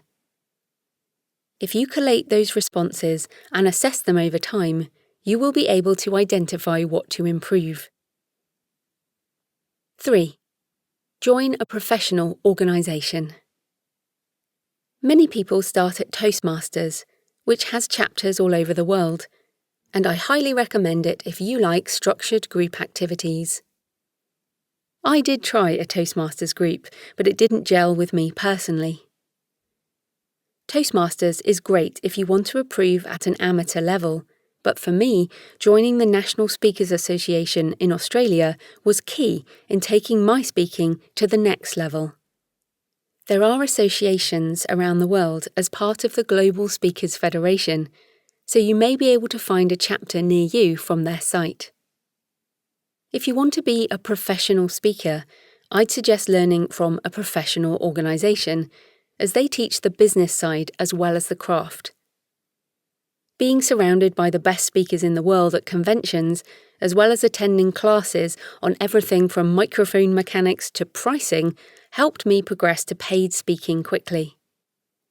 If you want to charge for your speaking work, then joining a professional organisation will help, because you're surrounded by people who are making money speaking, and you'll be part of a supportive peer network. 4. Go on courses, work with peers, or get a coach. You can also get one-on-one professional speaking training or attend a specific course to improve. I started early by attending a speaking course run by actors for my 18th birthday, and have taken a number of courses since then, including the National Speakers Association Academy and a course on speaking like a TED talker. I intend to do an improv course at some point, and perhaps one on stand-up comedy, as I definitely find that aspect more difficult. There's always room for improvement, and I find that professional training is a great return on investment. But then I'm also a learning junkie. I definitely recommend training, but as with any skill, you do need to actually perform in order to improve. So at some point, stop learning, and get speaking. You could also find a speaking buddy who is at the same level as you and give each other feedback, preferably by attending each other's talks rather than practicing without an audience, as the energy is quite different. Videoing yourself speaking and then assessing that video with another speaker or coach can also be an excellent way to become more conscious of elements of your performance. 5. Watch other speakers and take notes. You can watch speakers live, or you can watch a lot of them on YouTube. I recommend starting with TED.com for inspirational speakers. Top-rate comedians are worth watching as well, as they have worked an incredible number of hours to get where they are, and their sense of timing reflects this. They also deal with the most challenging audiences and know how to get an emotional reaction. I find that attending professional organisation events really helps me learn new things. When I listen to a speaker, I split my notepad and keep 2 sets of written notes, half on the content and the other half on the speaking presentation itself. Even if you don't find the session content useful, you can always learn new speaking and presentation tips. Part 2. Mindset. 2.1. Tackling anxiety. We don't want to get rid of the nerves. We don't want to get rid of the butterflies. There's an old speaker's saying, we want to get them flying in formation. Claire Edwards, brainsmart.com. Many people are afraid of speaking in public. It's a totally natural and common fear. So it's very likely that you're going to feel some anxiety symptoms when you speak. These may never dissipate completely, and in fact, you may not even want them to. But before we go any further, think about your conclusions from the beginning of the book. Why do you want to speak? And is it worth tackling these temporary feelings? Here's a personal example of desire overcoming a deep-seated anxiety. Back in 2000, I left London and went to Western Australia. I learned to scuba dive on the edge of the Indian Ocean, but before I could get into that blue sea, I had to challenge my very real fear of breathing underwater. One of the tests that you have to pass before getting your open water certificate is to take off your mask underwater, then put it back on, clear the water out, then take the regulator out of your mouth and put it back again. Yes, you actually have to take the air away from your mouth. I still remember the anxiety of those moments, heart thumping, brain screaming that I would die. But I wanted what came afterwards. I wanted the freedom to swim in the blue, to float over the coral landscape, to move in a new world. I wanted that future so much that I tackled the fear and took the regulator out of my mouth and later removed the mask from my face. The actual event wasn't that big a deal in the end, but the fear is greatest before we attempt something. I still feel nervous before descending to a new dive site, in the same way that I still feel nervous before I speak, but it's worth it. Let's go deeper into this topic. Why are you afraid? The most common fears around public speaking are fear of embarrassment, making a mistake and looking stupid, fear of judgment, what people might think of you, and fear of rejection, a primal feeling based on the need to be accepted by a social group. All of these are completely normal, and if you have any more fears, try to identify those too. What does anxiety feel like? Warning: bodily functions ahead. I was about to speak to over 300 people in a new venue, and there were some people in the audience that I wanted to impress. 10 minutes before my talk, I went to the bathroom for the 3rd time, my stomach churning. I took a couple of painkillers to stop my stress headache getting worse. I sprayed on extra deodorant as I was sweating more than is considered ladylike. My mouth was dry, so I kept sipping water, exacerbating the need for the bathroom. My heart pounded in my chest as I touched up my makeup unnecessarily. I took some deep breaths and walked back to the room, singing in my head to psych myself up.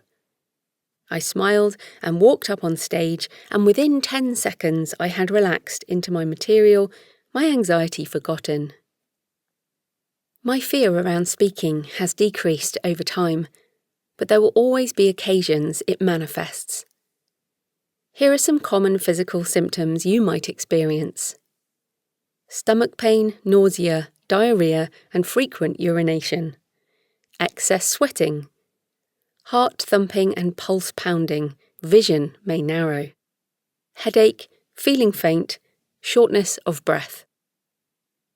This is all normal. Nowadays, I recognise these symptoms, and like any anxiety, there are ways to manage it.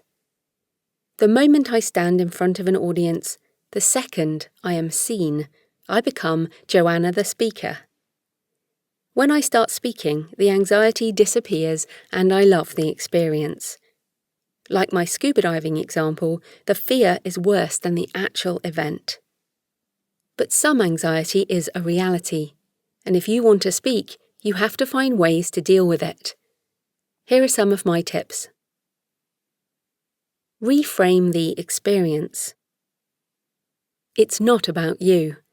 It's about the audience, and they're only interested in what they can learn from your talk. So if you speak in the spirit of serving the audience, it can reduce your own fear. Acknowledge your anxiety, accept it without judgment, and reframe the event from a place of service. Embrace and use the energy. Robert Rabin, a fantastic speaker and teacher, once taught me that anxiety can be perceived as Shakti, creative energy that we actually need to speak. It gives us that extra edge, that hyper-awareness, a buzz that we can communicate to the audience as we speak. Without it, we may be dull and uninspiring. Be incredibly prepared. I talked about preparation in more detail in part 1, and I definitely recommend that you use written notes or a slide presentation for your first speaking engagement. If you understand who the audience are and what they want, and you've prepared something that will inspire, entertain, or educate them, you'll be fine. Meet some people in the audience earlier on. This is hard for introverts, as you have to approach strangers, but I will often introduce myself as one of the speakers and ask people why they're at the event. I can then tailor my stories more specifically to them, or find out some tidbit that helps me to ground the talk in real life. People are people, like you and I. Those in the audience are generally on your side, keen to listen and learn, and they don't want you to fail. If you can make eye contact with some friendly faces, it will help. Do some visualization and/or breathing exercises. Long, slow, deep breaths can calm a fast-beating heart and help to slow your whizzing brain. In for 4, out for 4. Use music to help you change states. I have a playlist that I listen to on my way to the speaking venue. It's usually loud music with a strong beat and empowering words that gets me into the right headspace to be the best speaker I can be and give my all to the audience, even if I don't feel like it. In the end, you have to accept that anxiety is part of the speaker's experience.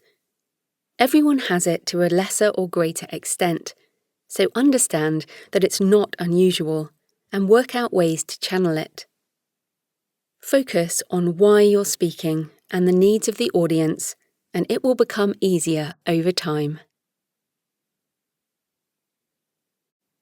2.2.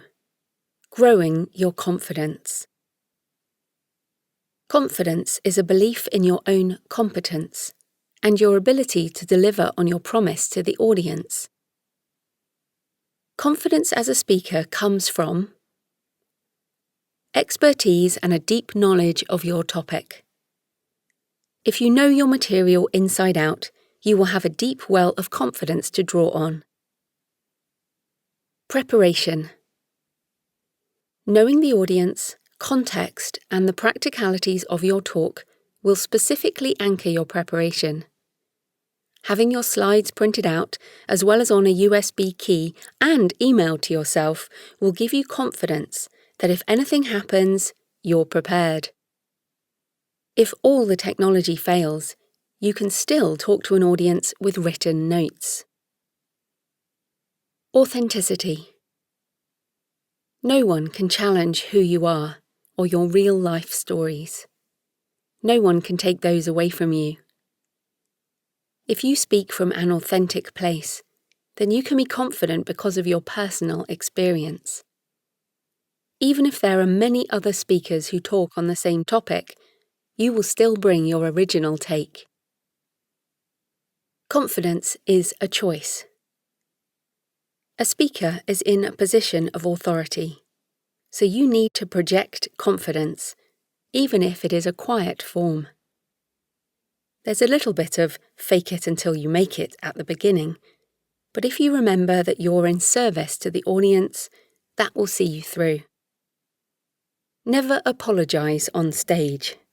For example, "I'm sorry, I'm so nervous." That is the mark of someone focused on themselves. Remember that no one cares about you. They just want to know how you can help them. Project confidence, even if you're not feeling it inside. Understand that you will never be perfect, and don't beat yourself up about it. There may be the rare occasions when everything goes amazingly well, when every single person in the room is engaged, when you are amazing, the technology works, you feel fantastic, and everyone's lives are changed. That's just not going to happen every time you speak.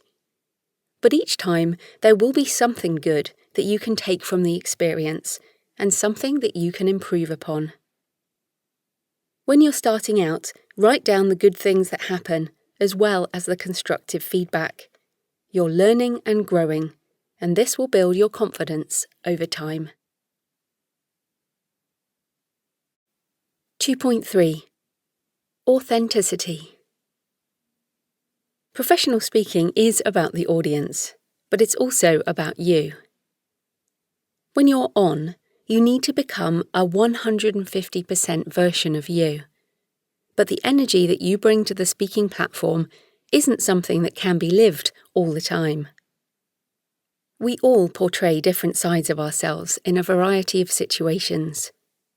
We behave differently with our partners than we do with our parents, children, or work colleagues. That's just different sides of you, and they are all genuine and real. So your speaking is a performance, but it should also be an authentic one.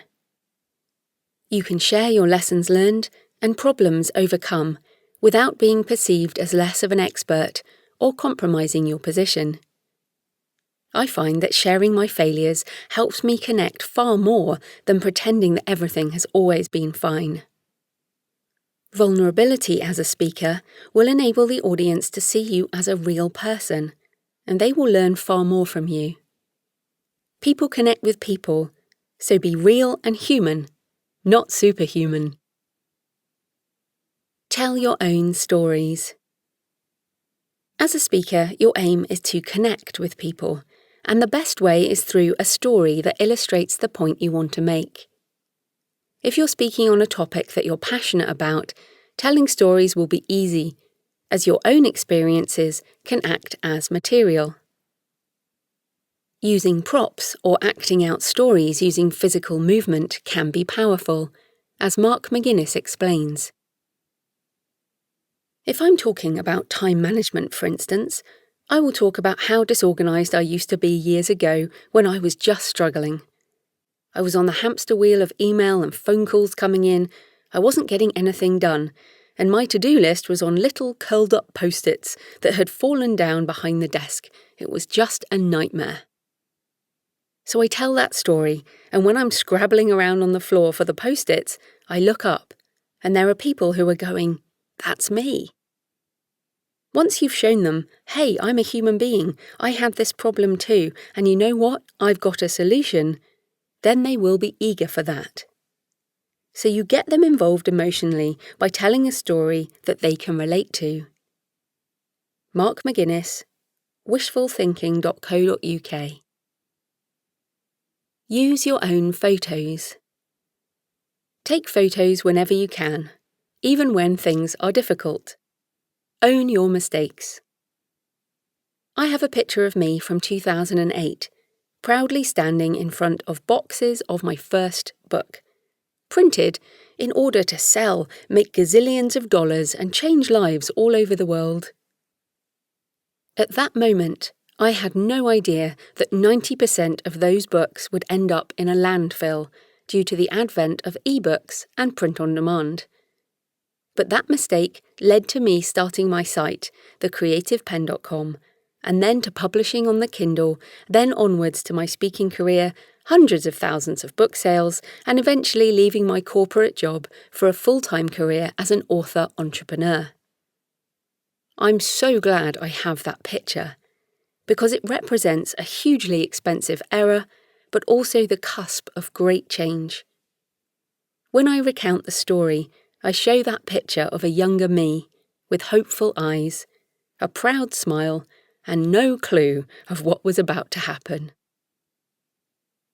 Credibility and emotional resonance. The mistakes I've made as an author connect me to the audience and help them far more than prescriptive tips, as well as adding depth to the talk. The feedback later suggests that many of these personal stories are what people remember, and they help to anchor the participants to the more informational material. It gives more weight to my words when I show how I failed and moved on into achievement. I know the mistakes of new authors because I have made them myself, and I can demonstrate how to avoid them. I know about changing careers from corporate cubicle slave to creative entrepreneur because I have made that change. An important part of authenticity is not lying, fabricating, or otherwise trying to make out that you're something you're not. If someone asks you a question and you don't know the answer, just be honest and tell them that you can find out and email them later. Whatever your life experience, draw on what will resonate with others. Connect with them, and you don't need to be a superstar to make a difference in people's lives. Always remember to bring the general back to the specific. So the big message might be, you can change your life. But delivering that in the guise of specific stories is the only effective way to get that across. What have you done in your life that you can bring to your talk? What personal experiences can you relate that will help people anchor the nebulous to the specific? What if you're worried about oversharing? Authenticity is about self-revelation, not exposure, and you have to draw the line where you want to. For example, I don't share my husband's name in public. We have different surnames, so it's not something that is obvious, and in this way, I protect his privacy. Other speakers do the same to protect their children. However, it's also important to remember that the talk is not about you or your own therapy, it's about the audience. So, be personal, but primarily share what is useful to them. Part 3. Practicalities of the speaking business. 3.1. How to get speaking work. One of the major things that stops introverts getting speaking engagements is fear of pitching, cold calling, and the hardcore sales process that many speakers say you have to do in order to get work. But with the magic of the internet, that is no longer the case, and introverts may actually have the advantage online. as we find it easier to express ourselves alone at a screen. Here are some of the ways in which you can attract speaking work if you want to make it an income-generating part of your creative business. 1. Make it clear that you're a speaker. It can be hard to claim the word at first, but if you want to be a speaker, you need to start by saying it out loud and making it clear in your online presence. Add a speaking page to your website and include the word speaker on your business card. When you meet people, say that you're a speaker and add it to your email signature. 2. Attract attention online. Blogging and creating audio or video, as well as connecting on social media, can attract opportunities instead of you having to seek them out. This is certainly not a shortcut, as it takes a lot of work to build this kind of presence online, but it's a great way to do it if you're not keen on pitching. There's more on content marketing later in this section. 95% of my speaking work has happened because of my blog and social media presence, and adventurer Alistair Humphreys credits it for his success too. I made the decision to blog properly and to really start blogging a lot, and to spread my word through the blog ecosystem and all the aspects of online marketing. That made the biggest difference of all, I think, for both my fees and my number of talks. 3. Volunteer for free speaking events. When you first get started, it's a good idea to speak for free. This will build your confidence and, if you do a good job, it might lead to other opportunities. You never know who might be in the audience that day, who they know, or how they are connected. You just have to put yourself out there. 4. Go to networking events. Introverts are more comfortable with one-on-one conversations, so networking events can be intimidating, especially when you walk into a room of noisy people. Although you may need to psych yourself up for it, as I do, networking events are a fantastic way to meet new people, and there will likely be other introverts in the room feeling the way you are too. Start a conversation on the edges of the main gathering, and you'll soon get into the swing of it. Ensure that you network in your target market.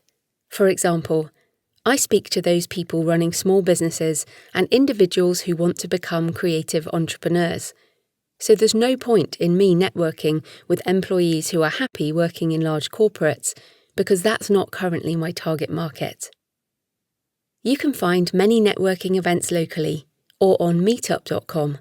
But you can also find groups online using Twitter hashtags or discussion groups on Facebook or LinkedIn. 5. Pitch for speaking events. Many conferences and events will open for pitches 6 months before the event, so you can submit your proposal for a talk if you keep an eye out for opportunities. These are often online forms, so there's no pitching in person, a relief for introverts. You'll need an appropriate and catchy topic, as well as a good speaking page with testimonials, so that the conference organisers can find out more about you. This method is how I got the opportunity to speak at the London Book Fair a few years ago. It can be useful to attend a conference first, before pitching to speak, so you understand the audience expectations and the vibe. 6. Speaking bureau. More established speakers may want to join a bureau or agency or work with an agent. They work on commission, so you'll need to be making a significant amount per talk in order to make it worthwhile. But they can often get you work if you have an appropriate topic. Of course, you can also pitch in person and network with conference organisers, but the options above are probably best for introverts. 3.2. Running your own public events. It's easier than ever to organise your own events with online tools these days. It's a great way to increase your revenue, as you get a greater percentage of income by running the event yourself. Here are some points to take into consideration. Ticketing. Eventbrite.com is the most well-known ticketing service, and it also has built-in marketing, as people are notified of events in their area. You can set up deadlines, early bird pricing, discount codes, number limits, and everything you need for an event, including sales tax details. There's a Facebook app for direct booking and social amplification, and people can pay by credit card or PayPal, as well as using mobile check-in. EventBee is a competitor to Eventbrite and offers all of the same functionality, as well as specific seating numbering, which may be appropriate in a small number of cases. It also works out cheaper if you're using the PayPal option, and both sites charge a per-ticket fee. If you have your own website and already sell products, you can use your own online store or even just a PayPal button. I have used eJunkie, Sells, and PayHip to create my own PDF tickets with just a button on my site. As an introvert, I hate calling on the phone to book something, so I will generally not book if it has to be done with a phone call. Always have an online option if you're running your own events. Venue. If you live in a large city, then you can often sort the venue out after the initial ticket sales, as there are so many options for meeting spaces. This means that you can use some of the ticket money for the venue deposit. But if you're just starting out, you will need to do some venue scouting first. Here are some questions to consider when choosing a venue. Is it close to transport hubs and/or parking? Is it close to amenities for food or coffee for breaks and lunch? Or you need to ensure that there's adequate catering included. Does the room have enough space for your audience without being cramped? Is there a breakout space for eating, coffee or breaks, and somewhere for smokers or vaping? Does it have natural light and adequate airflow, especially for full-day events? You'll also need the capacity for shade or blackout if you're using slides or showing videos. Does it have proper temperature control, heating, or aircon, depending on your location? Does it have the required technology, for example, screen and projector? Do you need a tech person to help set up? Does it have appropriate accessibility for those who need it? One of the worst venues I have worked in was a box room with no natural light and no temperature control for a full day. The energy drain was tremendous, and maintaining attention in the afternoon was practically impossible. When you visit a venue, try to imagine it full of people and then make decisions based on that. You can also note down appropriate venues as you attend events over time. Organising a venue for a multi-day retreat is a lot more complicated, especially when it's international. This is something I want to move into at some point, but most likely with a logistics partner locally. Sales page. If you use one of the online ticketing tools, you build a sales page onto the ticketing site itself. But it's also a good idea to have a specific sales page on your own website with buttons that link through to the ticketing site. Your sales page should include title of the event. Catchy, appropriate, and search engine friendly. What do your customers want? Description of the event, focusing on the benefits to the customer and what they will learn. Cost, with early bird pricing if possible. Biographies for you and other speakers. Venue details or general physical location if setting up the sales page early.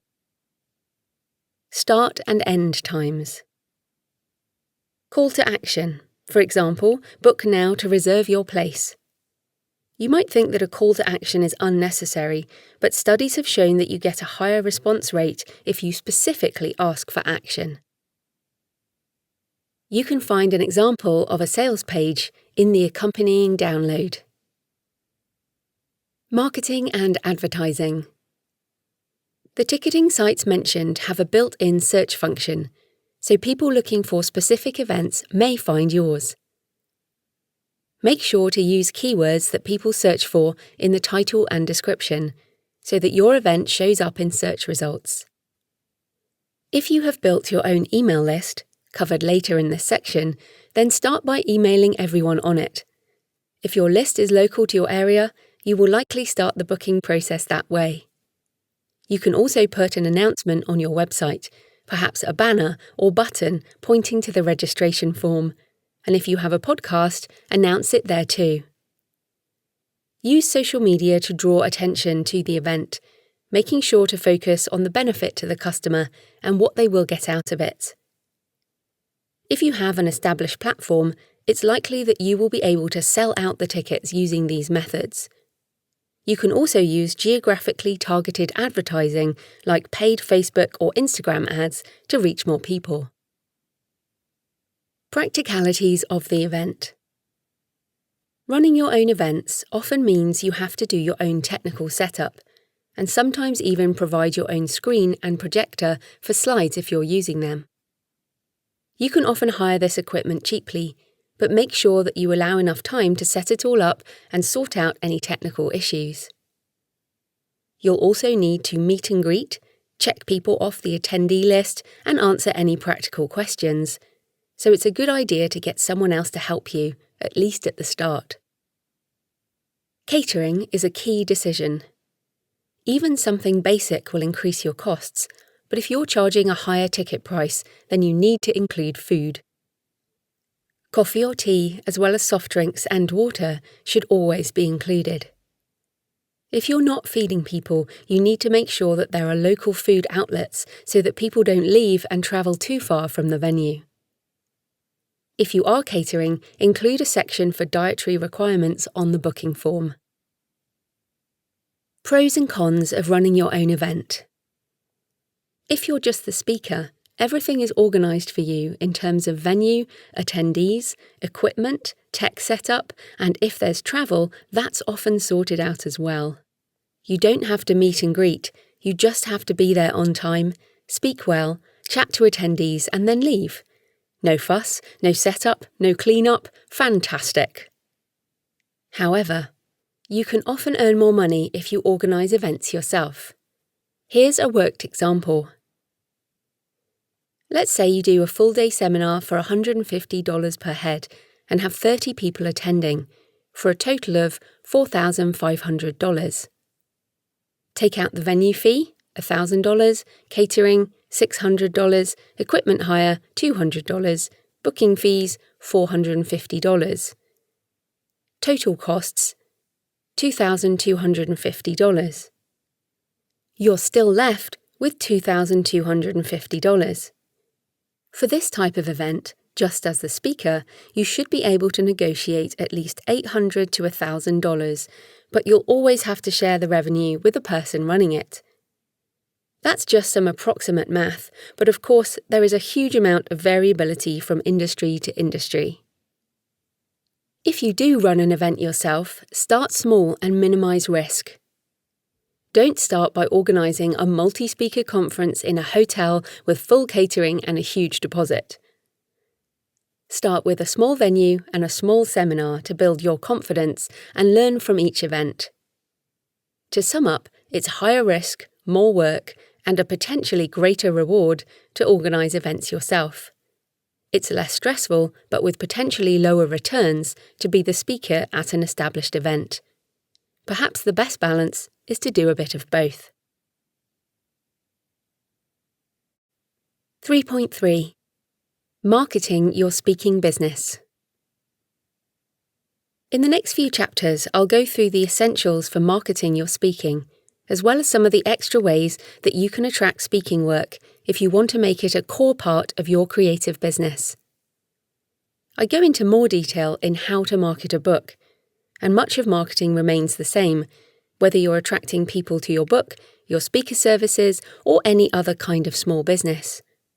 I have reframed the following chapters towards speakers instead of authors. 3.4. Generosity, social karma, and co-opetition. We speak because we want to help people by providing information or inspiration, or we want to entertain people and make them think. Consider marketing in the same way and focus on the customer, not on you. This serves several purposes. It makes you think about what they really want. It takes the focus off you and stops you feeling self-conscious.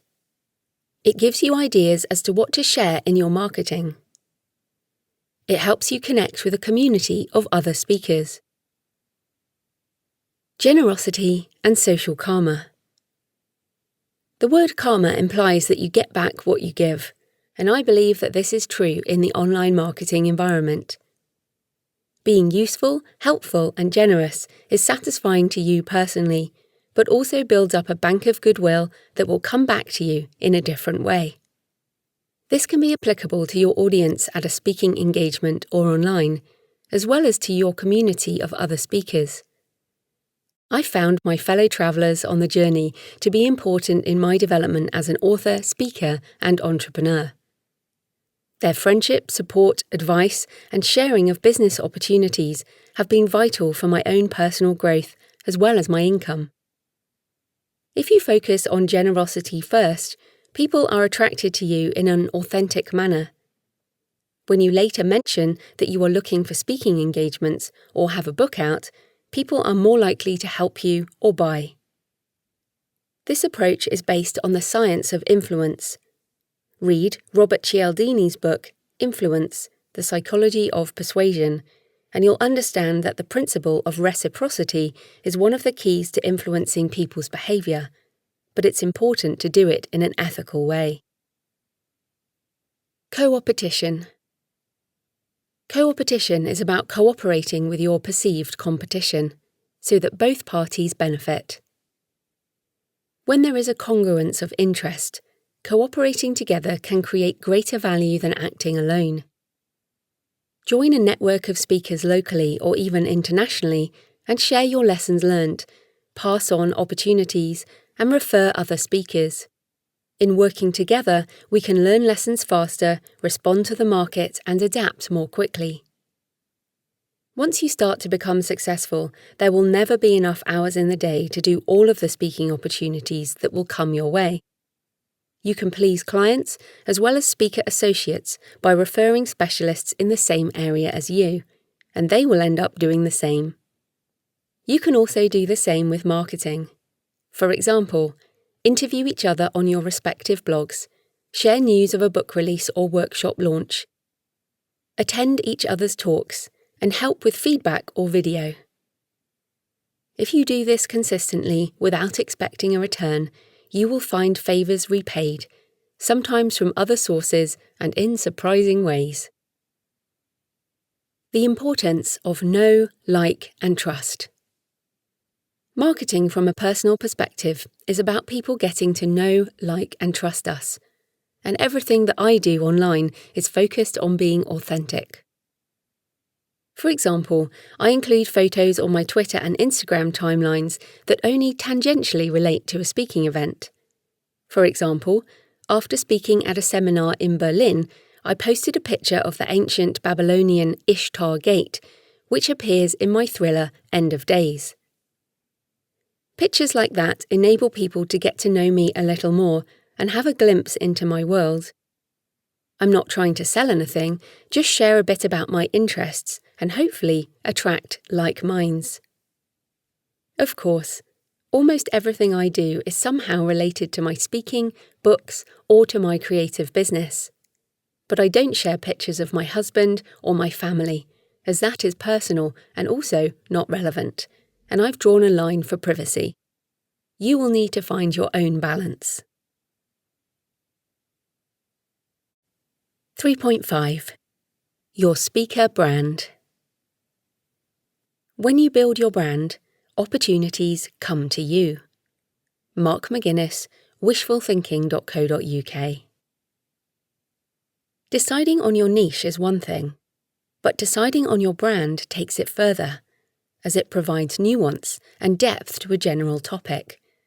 For example, two speakers might talk about creative productivity in two very different ways. You have a brand, whether you like it or not. It's how people perceive you. Having a brand doesn't mean that you need an expensive logo or unique design, although you can do these things. It's the emotions, words, and images that you and your name evoke. When someone meets you in person, they make a judgment about you based on how you look, how you interact, how you perform, and what you're passionate about. When someone finds your website or social media profile online, they make the same kind of judgment. They will decide whether they're interested in you very quickly. Your job is to make your message clear through your branding. You want to attract your target audience and turn off those who aren't your type of people. You need to actively shape your brand so you are in control of those perceptions. Deciding on your brand. Consider the following questions. What specific topic do you speak on? What words do you want people to associate with you? What is the tone of your speaking? Are you inspirational or motivational? Are you a teacher? Do you have gravitas and authority? Are you funny and playful? What images do you want associated with you and your brand? What colours resonate for you and communicate your tone? What are your goals for the next few years? What words are associated with those? Who do you admire and want to emulate as a speaker and as a brand?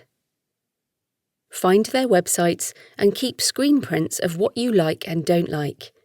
Use them as a model, but obviously no plagiarism. You also need to know what you want for your future, because if you can't see this brand extending over many years, you have hard work ahead. I made this mistake at the beginning of my speaking career when I branded myself with career change and a business-focused pinstripe suit image. I quickly realised that I didn't want to speak or write on that topic anymore and started The Creative Pen, a new brand around writing and creativity.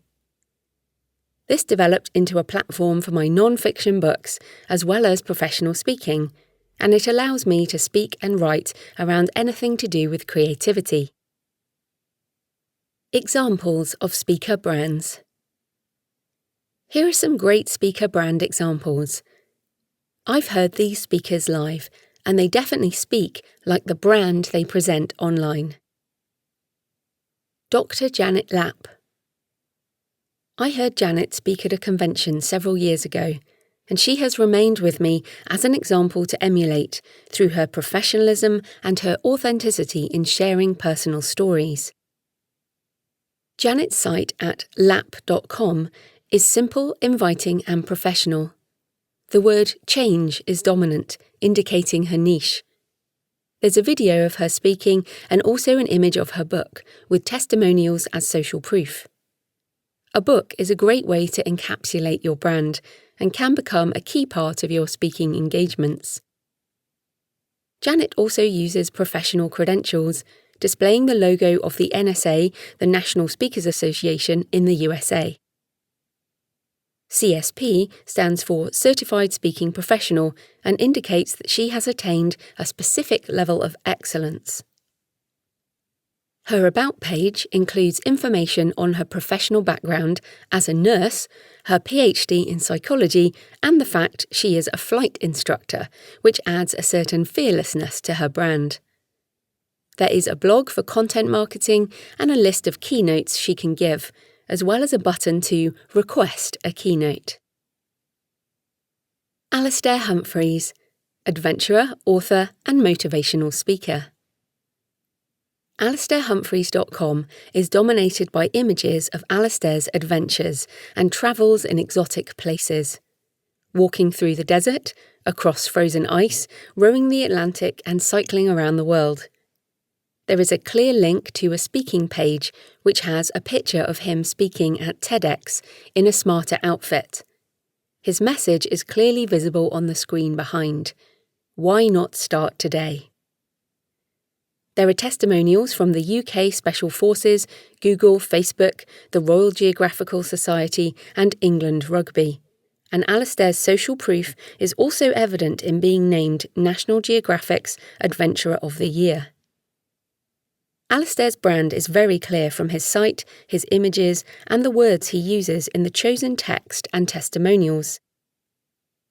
He also has a regular blog, email newsletter, and a very active social media presence, where he shares photos from his many travels which bring people to his site. Jeremy Nicholas. The tagline at jeremynicholas.co.uk is "Keeping Conference Delegates Awake Since 1994", which immediately communicates that he is a funny guy with a lot of experience. The images and video on his homepage feature laughing and smiling delegates at corporate events, clearly indicating his target market and his services. Humour pervades the site, which also conveys professionalism in terms of the testimonials. If it makes you smile, you might consider booking Jeremy as a speaker. Having seen Jeremy in action, the site resonates with how he speaks. It will turn some people off, but absolutely attract the kind of person he is aiming at. Susan Kane. Susan speaks about introversion relating to her books on the same topic, including Quiet, the Power of Introverts in a World That Can't Stop Talking. Her main site is quietrev.com, which has a page dedicated to her speaking, with pictures of her at events, the topics she speaks on, and a form for speaking requests, which includes the option for virtual attendance. She has also blogged about her struggles around learning to speak, and ultimately how she tackled those fears in order to share her important message more widely than in books. It has certainly worked, and her TED Talk has been watched over 23 million times. She is also represented by a number of speaker bureaux, including Speaking.com, which have more sales-focused information, including her rates, which fall in the range of $30,000 to $50,000. Don't let anyone tell you that introverted speakers can't make a good living. A creative who speaks, but doesn't really want to. Neil Gaiman is a best-selling and award-winning dark fantasy author and screenwriter, one of the few fiction authors who speaks professionally. However, he rarely speaks because he is so busy creating books and TV series like American Gods, Coraline, and Good Omens.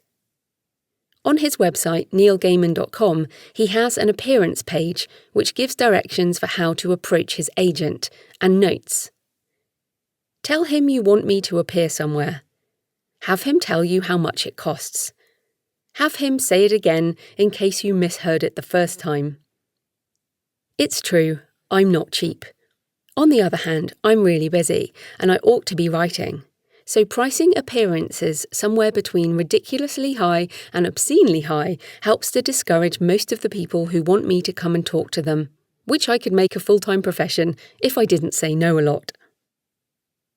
I have another brand and writing existence as J.F. Penn, thriller writer, so I like Neil's attitude. Of course, he has hit the big time with his books, and most authors need to do many other things to make a living, but this might be something to aspire to. Focus on you. With all these examples of speaker branding, the focus is on the speaker and what makes them special. It can be hard to write information that seems self-promotional, but if you want to be a paid professional speaker, you need to frame your online brand so that people know what you represent and whether you fit with what they want, and understand what they will get if they book you. They should not be surprised by your performance, as it will resonate with your online brand. You can absolutely change your brand over time, but you do need to start with some idea of how you want to be perceived. 3.6. Website and speakers page. Ideally, you need a website that you can update and maintain yourself, and it should include a great speakers page that helps to sell your services. You can use your site to attract opportunity, which I'll explain later in Chapter 3.9 on content marketing. One of the biggest mistakes I see is paying a company or freelancer way too much for a website. You don't need to do that. It's cheap and easy to set up a website yourself these days. Here's my video tutorial on how to set up your own website in around 30 minutes using WordPress. thecreativepen.com/author website.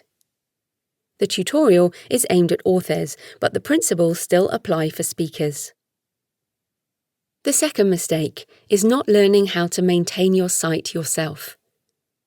It takes a day or so of concentrated effort to learn WordPress, and you'll save yourself a lot of money and heartache if you can adjust your own site over time.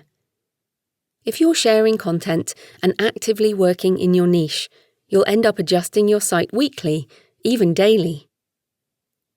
It's important to get started with a site even when you don't have much of a clue technically, because it's easier to change direction once you're moving, and it's easier to update something that already has a framework. This is similar to writing a book, where you can only edit something that exists as a first draft. So get the first draft of your website sorted and then update it over time as you grow and learn. Don't obsess over design.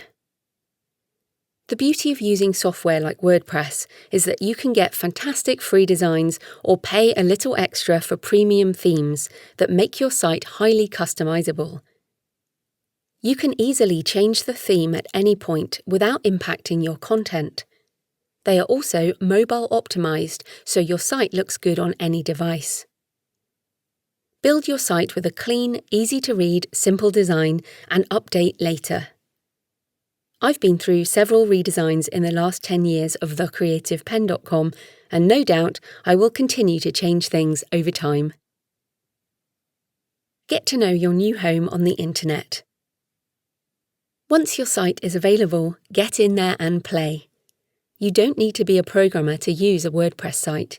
It's mainly drag and drop and clicking buttons, like MS Word on steroids. Add some content and, over time, learn how the features of WordPress work. Discover plugins and widgets and cool stuff that you can do with your site. But at least learn how to update a page and a post, how to add an image, and how to link to other sites and your own sales pages. It's worth a few hours of learning and will save you a lot of time and money in the future. Your speaker page.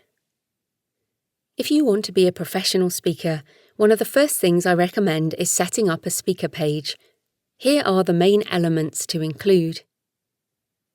Information about you, including a bio that may be used as an introduction. A list of topics that you speak on with a brief description or even specific landing pages per topic. Testimonials from previous attendees or event organisers. Photos of you in action, or at least a professional headshot as well as video clips if possible. You can add these over time as you get some bigger speaking events under your belt. How to contact you for booking inquiries. Your availability with upcoming and previous engagements if applicable. Press kit or clippings used as social proof and evidence of your reach. It's not recommended to include any kind of fee schedule, as you will likely adapt your speaker fee to the occasion. As an example, you can find my speaker page at thecreativepen.com/speaking, and you can also model your own page on speakers you find compelling in your niche. Don't worry about making it perfect. Just put something basic up when you get started and add to it over time. By creating that page, you will be claiming your future and announcing to the world that you are available. Create a business card with the word speaker on it and link to your speaking page. You're now officially available. 3.7. Professional photos. Professional speakers need a number of different photos, but the headshot is critical for all of your marketing material, so focus on that first. Action shots will come over time from the various events you speak at, but your face is unique, And people connect with people, so you need a good photo on your site. An event organiser may come to your website because of your reputation or through search, but how you present yourself from this very first moment is critical, so don't use an amateur shot. Here are some tips for your professional photos. Preparation. Decide on what kind of photos you need and how they will communicate your brand. I have 2 brands, J.F. Penn, thriller author, and Joanna Penn, professional speaker and non-fiction author, but both are me. I decided to have my professional photos done in Oxford, where I went to university, as well as where some of my fiction is set. It also has some incredible architecture that make the photos more interesting, especially in black and white with a serious expression evoking thriller or in smiling colour for my speaker page. Research appropriate photographers. Many things these days can be done online, but physical pictures of you need to be done in person. So Google portrait photographer plus the place you live or want to have photos in. I looked specifically for Oxford photographers. Then go through their sites to get an idea of the type of pictures they take, as well as their prices for your budget. You want to feel happy with how they do things and the results they get. After some research, I went with Mim Saxel, whose portrait shots set in Oxford are casual yet professional, and I also liked her attitude and pricing. Email or phone the photographer to set up times and dates, as well as any other details. Discuss your thoughts on branding and type of shot.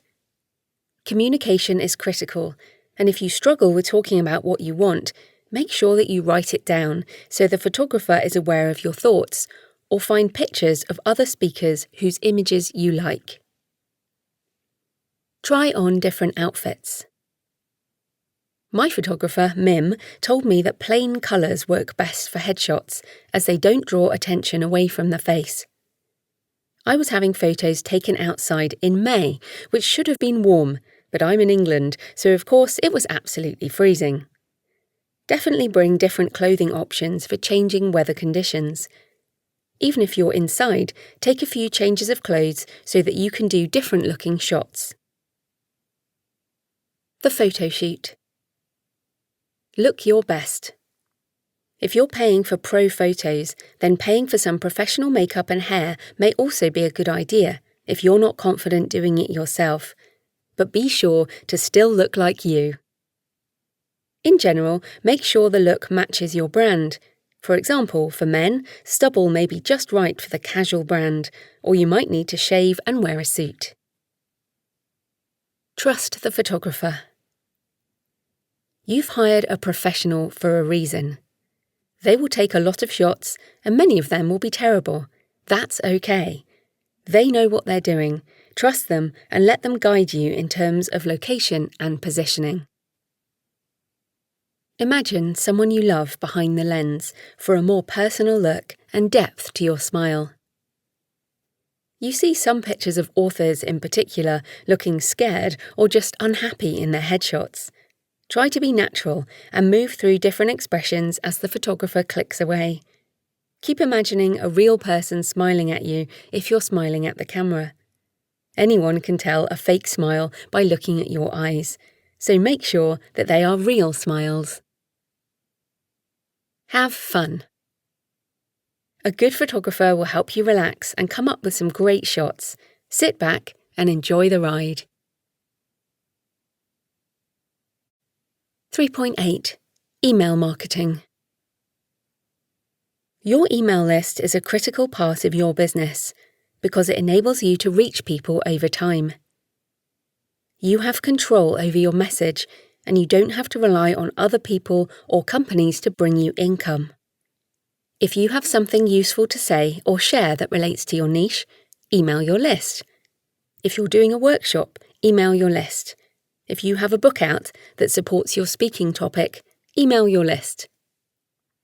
Through email, you can build up a relationship with people over the long term, so that they get to know who you are. Despite the proliferation of social media, email is still a great way to communicate, and it's much more direct, targeted, and relational than the social platforms. Permission marketing.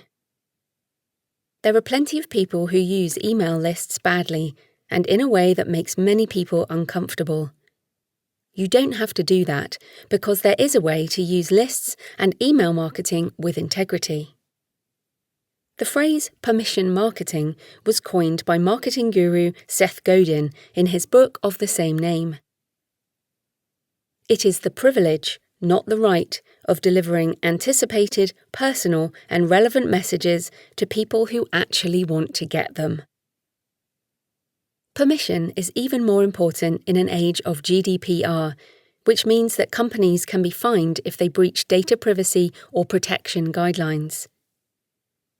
For a free webinar on how to be GDPR compliant, check out thecreativepenn.com/GDPR help. But don't let the guidelines put you off. It's just about being ethical around building an email list and how you communicate with people once they sign up. Permission marketing works as follows.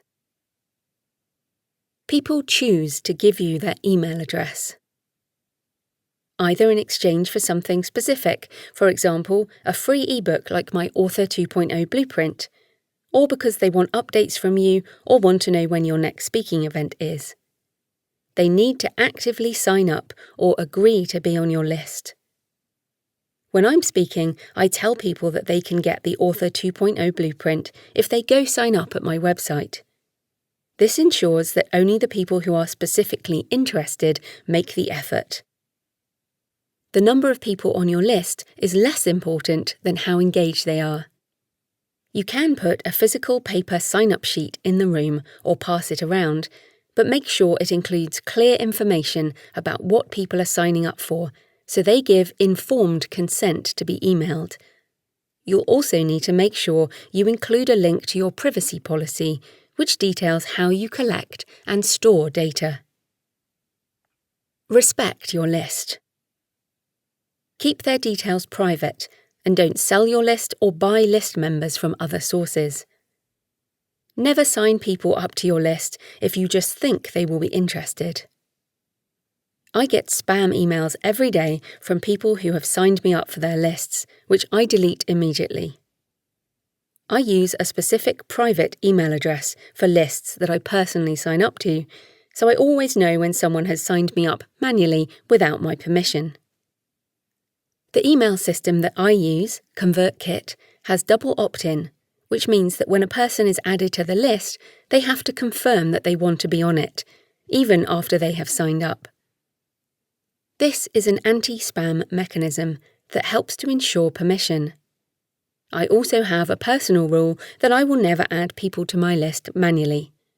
People have to sign up themselves, so I know that everyone on my list should really be there. You have permission to email, but only with information relating to what they signed up for. For example, I couldn't start emailing my Creative Penn list with information on weight loss products. I only email about topics relating to writing, publishing, book marketing, and creative entrepreneurship, because that's what people have signed up for. For my JF Penn list, I only email about my fiction, or about other thrillers, research, and other things that particular audience is interested in. I also have booksandtravel.page, where I share a monthly reading list. You may need to maintain separate lists if you have more than one niche, as I do. Make sure it's easy for people to unsubscribe. There is a way to unsubscribe with one click at the bottom of all good email services that comply with anti-spam laws. You want people to unsubscribe if they're unhappy with what they are getting from you. Remember that your speaking topic, books, and products are not for everyone. So, how do you build a list? 1. Sign up for a list management service. There are lots of options, but I recommend ConvertKit, which I use personally and is one of the best and most highly reputable services. It is very simple to set up forms and paste them into your site, so there's no programming needed, and there is a lot of help information. It has a scalable monthly fee depending on how many names you store. If you sign up for my Author 2.0 blueprint, you will see how the service works from a user point of view. There are many other options, so check the terms of service and Google the latest comparisons between them to see what suits you the best. 2. Set up a form. A web form is a place where the customer can enter their name, email, and anything else you want to capture. You can see an example on the Author 2.0 sign-up page at thecreativepenn.com/blueprint. 3. Set up the emails. You need to set up a welcome email that people get straight away, and you can also set up sequences, a series of automatic emails that are sent at specific intervals.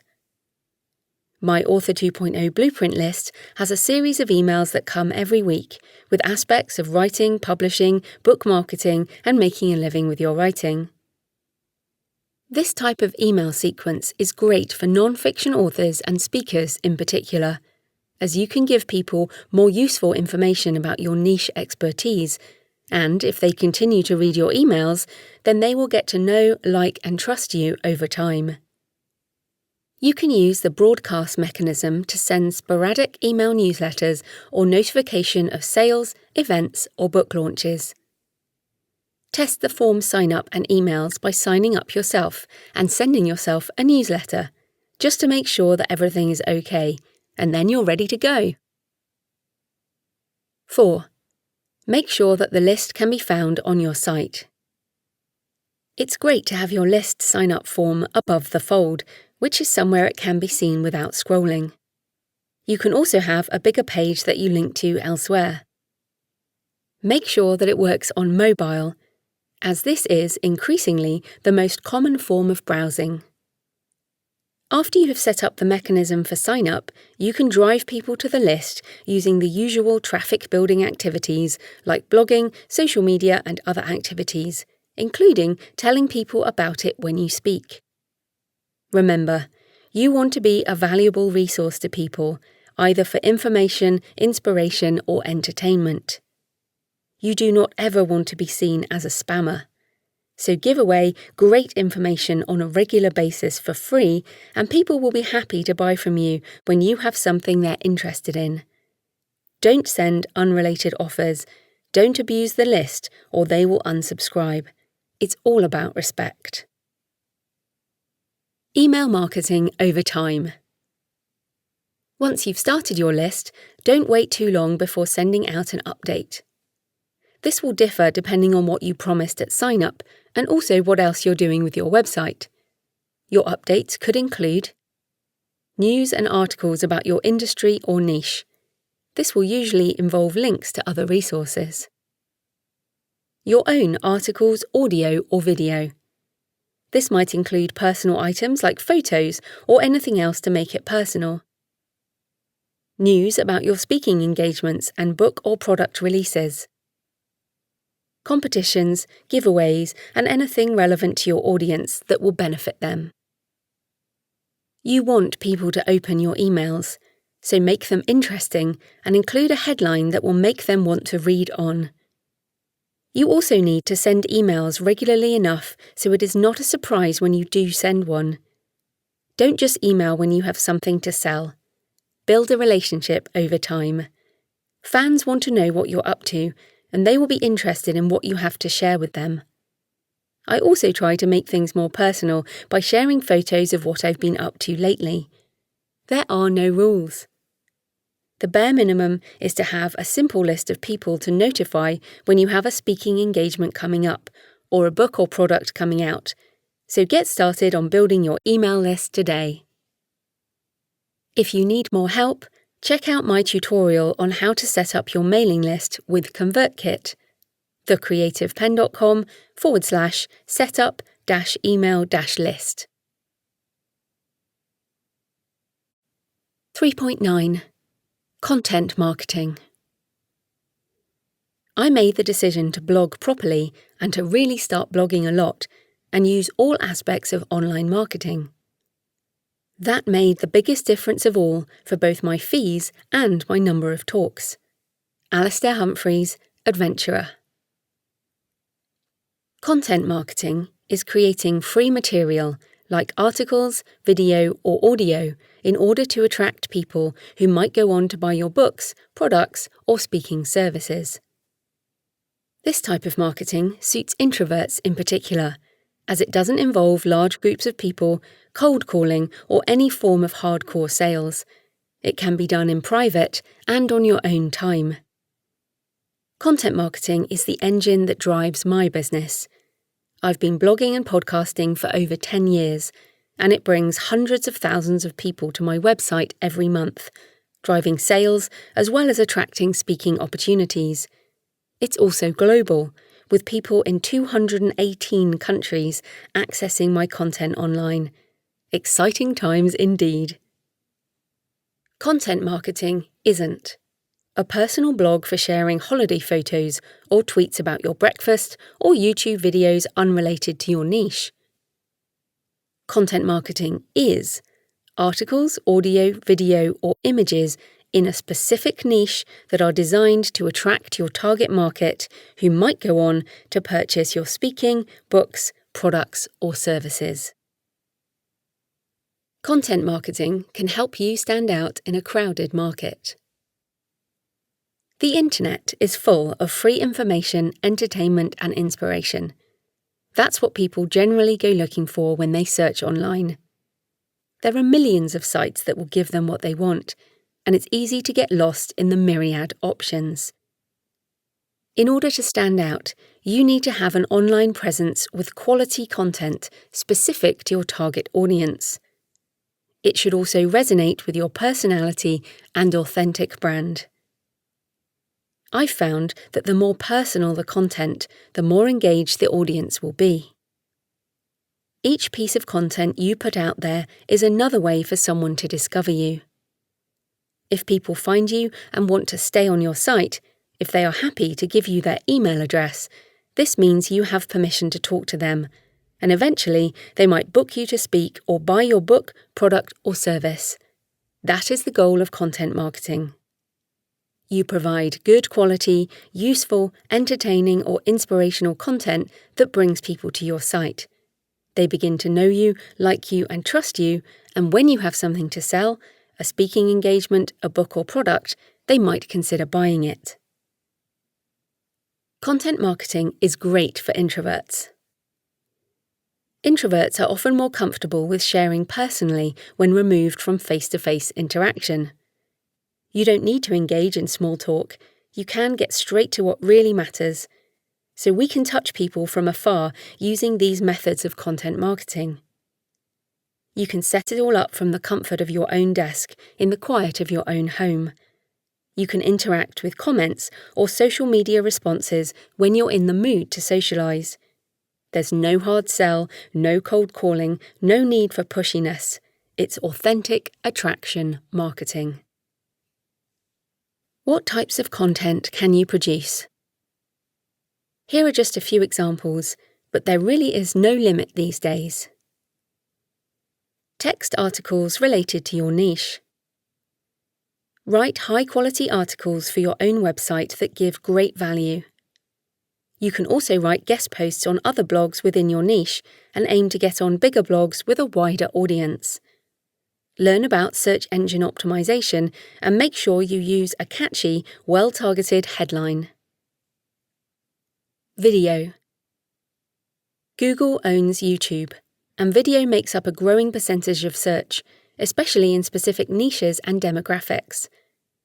Mobile video is also on the rise as streaming bandwidth improves, and many social media sites now favour video. You can do interviews, talking head opinion pieces, funny skits, vlog chat shows, book trailers, on-location research videos, and many more options. More on video in Chapter 3.11. Audio.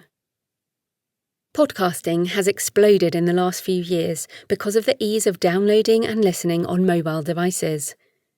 I've been podcasting for over 10 years with the Creative Penn podcast, and it remains my favourite form of content marketing. I also have the Books and Travel podcast for people who, you guessed it, like books and travel.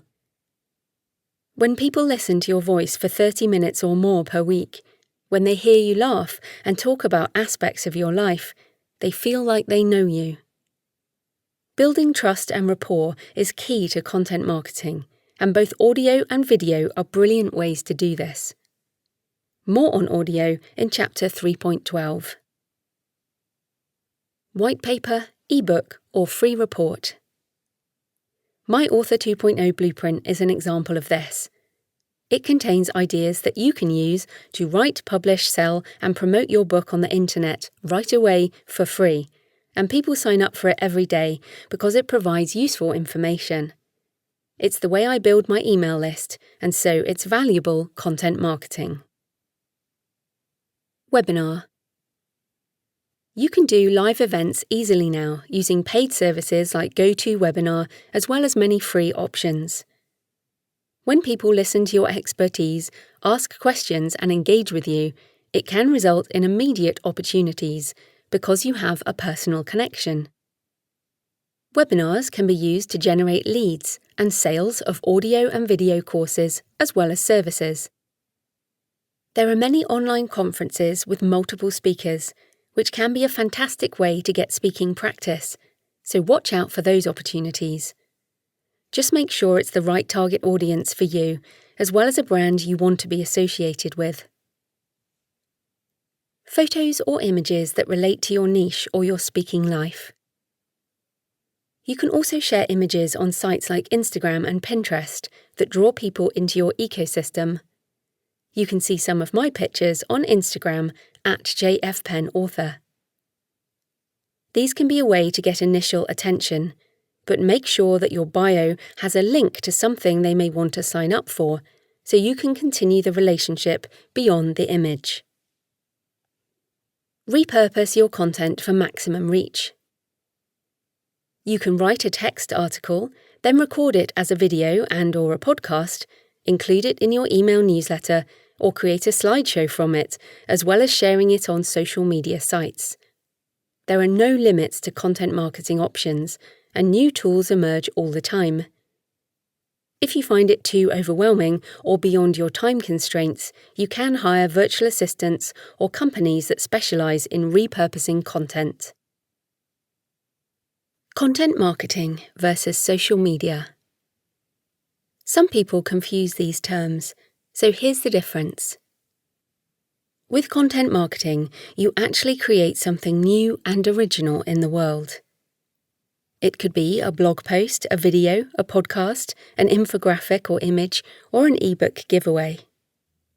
You own it and host it somewhere that you can control. The content draws people into finding out more about you, your speaking services, books, and products. An exception to this might be strategic guest posting or interviews on someone else's show where you talk to a different audience. The content lasts a long time and continues to be relevant. It can be found in search engines, and people may consume it or link back to it years later. For example, people who discover my podcast on episode 400 might go back and listen to several years of backlist interviews. This is a good reason to focus on evergreen content rather than news items that lose their relevance over time. Social media is immediate and ephemeral, designed to catch attention at the point when someone is there in the moment. Posts on Twitter, Facebook, Instagram, and other social media appear briefly on timelines and then sink quickly as other content emerges. You don't own the platform, so it can disappear at any point. You should never build your entire platform on someone else's site, because when the rules change, your business is impacted. It may even disappear. Some people put everything into MySpace years ago, and then it sank with the rise of Facebook and Instagram, but the rules continue to change, and organic reach has become pay to play. Definitely use the tools, but build the base of your platform on your own hosted site and use social media amplification. Always drive people back to your site. Link to your own content, share other people's content, and join in discussions to foster interactive relationships. It is critical to build quality, long-lasting, original content if you want to become known online. The rules are the same whether you're a speaker, an author, or anyone else who wants to make a living online. The internet compounds over time. It takes time to grow. We all start with nothing. No traffic to our site, no sales, no social media followers, no email list. I started thecreativepenn.com in 2008, and I spent the first year feeling like I was howling into the wind. But I kept creating, blogging, podcasting, and networking on social media. In 2011, I left my job to become a full-time author entrepreneur, and now my multi-six-figure business continues to be powered by my blog and podcast. Speaking opportunities come to me because of my platform. Content marketing does take time, but it's been well worth it for me. 3.10. Social media. Social media is still about hand-selling to individuals, but this time on a global scale. It's about connection and relationships, all human activities. Remember that behind the profile is a real person. Social media is not about traffic or selling. It's about connecting with people, and the best way to use any of the sites is to be authentic and real. Don't broadcast spammy sales messages, just be yourself. Do you need social media as part of your marketing? Nothing is mandatory, and you can definitely have a speaker business without social media. But it is a great way to connect with a group of like-minded people as well as your target market, especially if you're attending events which often have a social media element. It doesn't take much time if you're disciplined and use scheduling tools like Buffer app, and it makes you and your work shareable.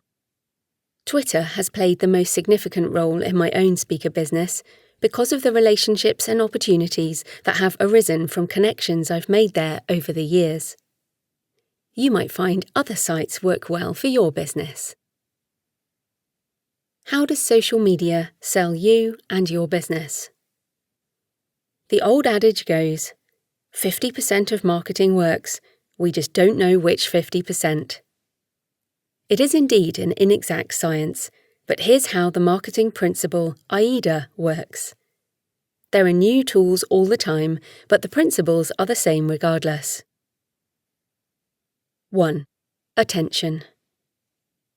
Attention is hard to get in this speedy online world. Social media is one way to grab attention for a moment in order to draw people into your marketing funnel.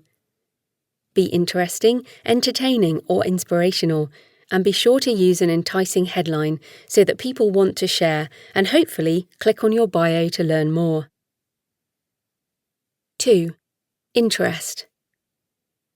Social media is pointless on its own as a marketing mechanism, although, of course, it can be enjoyed for its own sake. The aim is to get people to notice you and be interested enough to follow you or click through to your website or speakers page. Make sure that you have your social media links on every page of your site so that you're easy to connect with. Social media sites rise and fall.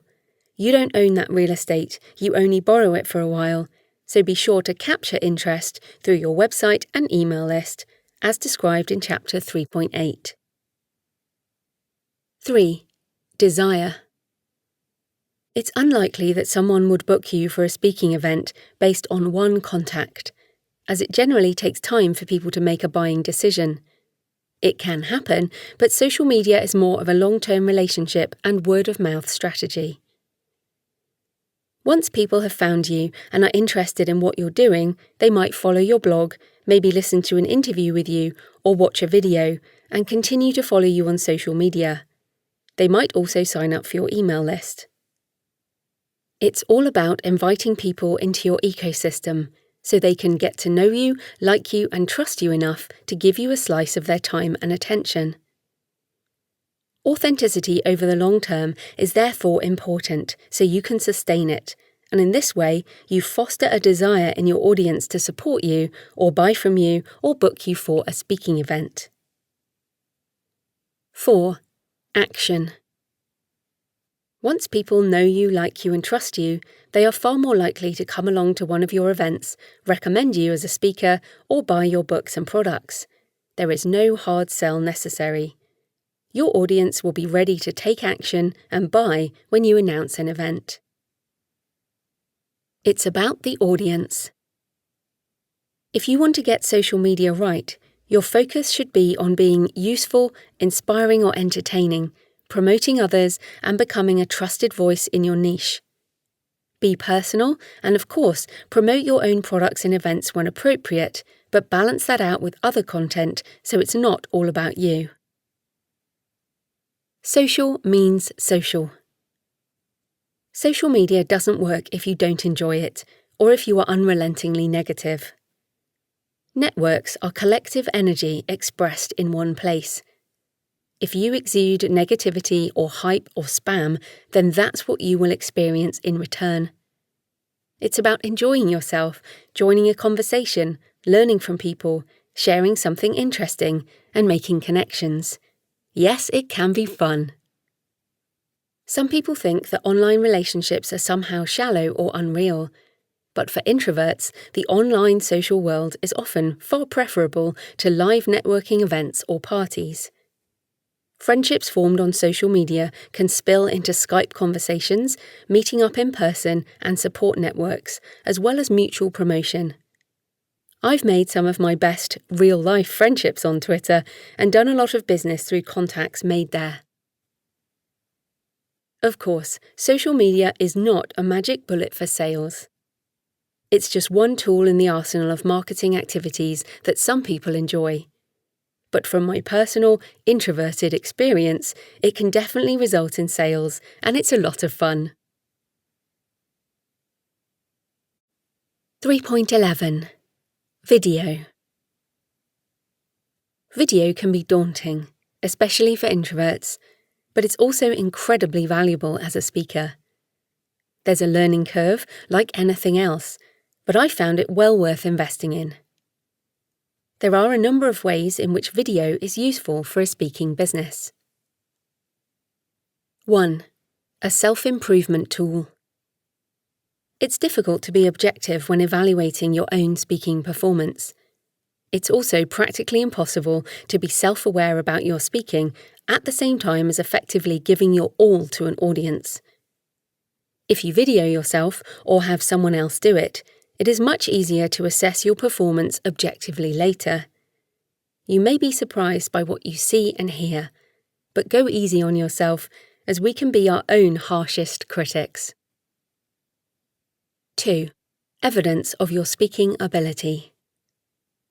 When an organisation is considering booking you for a speaking event, they will look for evidence that you can deliver on your promise. Once you're established, you'll get a lot of repeat business from the same places, or recommendations from testimonials, but at the beginning it's hard to get this evidence. I started out using a small video camera in the corner of the area where I was speaking. I let it run without focusing on anything in particular. This would usually yield a few minutes of decent material that I could turn into a clip for my website. Over time, I upgraded my clips as I spoke at larger events with professional recording services. If you speak at such an event, arrange with the event organiser or the videographer to get a copy of any video, and make sure you have permission to use it on your site. You can also hire a videographer to attend one of your events and make your own clips. 3. Bonus material for the audience. More people are using video within presentations these days, for example, using short videos to illustrate a point or provoke discussion. If you speak on a technical subject where showing a system tutorial might be useful, a video can be more effective than braving the vagaries of the conference Wi-Fi for a live demo. When speaking on self-publishing, I have used recordings of the self-publishing systems themselves, either within the session or as bonus material on the download page. This allows me to control the environment as much as possible, so the tech won't go wrong, and it allows people to watch the video later in their own time. 4. Testimonials. Written testimonials are easier to get, but video testimonials have a lot of social proof because they are so real. This is best done with a group that you have worked with for a whole day, when you have established relationships and can ask for volunteers. Make people feel at ease so that they're smiling, and ask a few warm-up questions like, "Who are you and what do you do?" Then ask about what they thought about the day and what they learned, as well as commenting on you as a speaker. 5. Marketing. Video marketing on YouTube can be effective content marketing for growing your audience and building your email list. Talk about the key aspects of your speaking topic, or provide other useful, entertaining, or inspirational content. 6. Premium courses for sale on your website. You can teach in greater depth through video, either through talking head segments on your topic or through screen capture software if your niche is more technical. I create premium video courses for authors, and you can find more detail in this on Chapter 3.14 on increasing your revenue streams. Types of video and how to make them. There are many options for video creation. Here are just some examples. Talking heads. This can be you alone at a specific location or at your computer. You can also video someone else in a live interview. You don't need to invest in any new gear to get started. Just use your smartphone camera. But the sky's the limit if you love gadgets. As an example, check out my video on how to find and work with professional editors at thecreativepen.com/editing tips. Online interview. I have hundreds of podcast interviews from Skype video on my YouTube channel, which I repurpose as audio for my podcast. It's a really cheap way to capture video, and most people are used to using Skype. Use your computer webcam or buy a standalone webcam for under $100. You can use automatic recording software like Ecamm for Mac and Pamela for PC to record the raw video for editing later. You can also use Zoom or other video recording services. Screen capture. This type of video is best for visuals on PowerPoint or Keynote, or for recording your screen or software for tutorials or premium courses. You can use screen capture software like ScreenFlow for Mac or Camtasia for PC. As an example, check out my tutorial video on how to use Vellum software to format your ebook and paperback at thecreativepen.com/vellum-tutorial. Time-lapse video. If you use your smartphone for video, there are all kinds of cool apps you can use.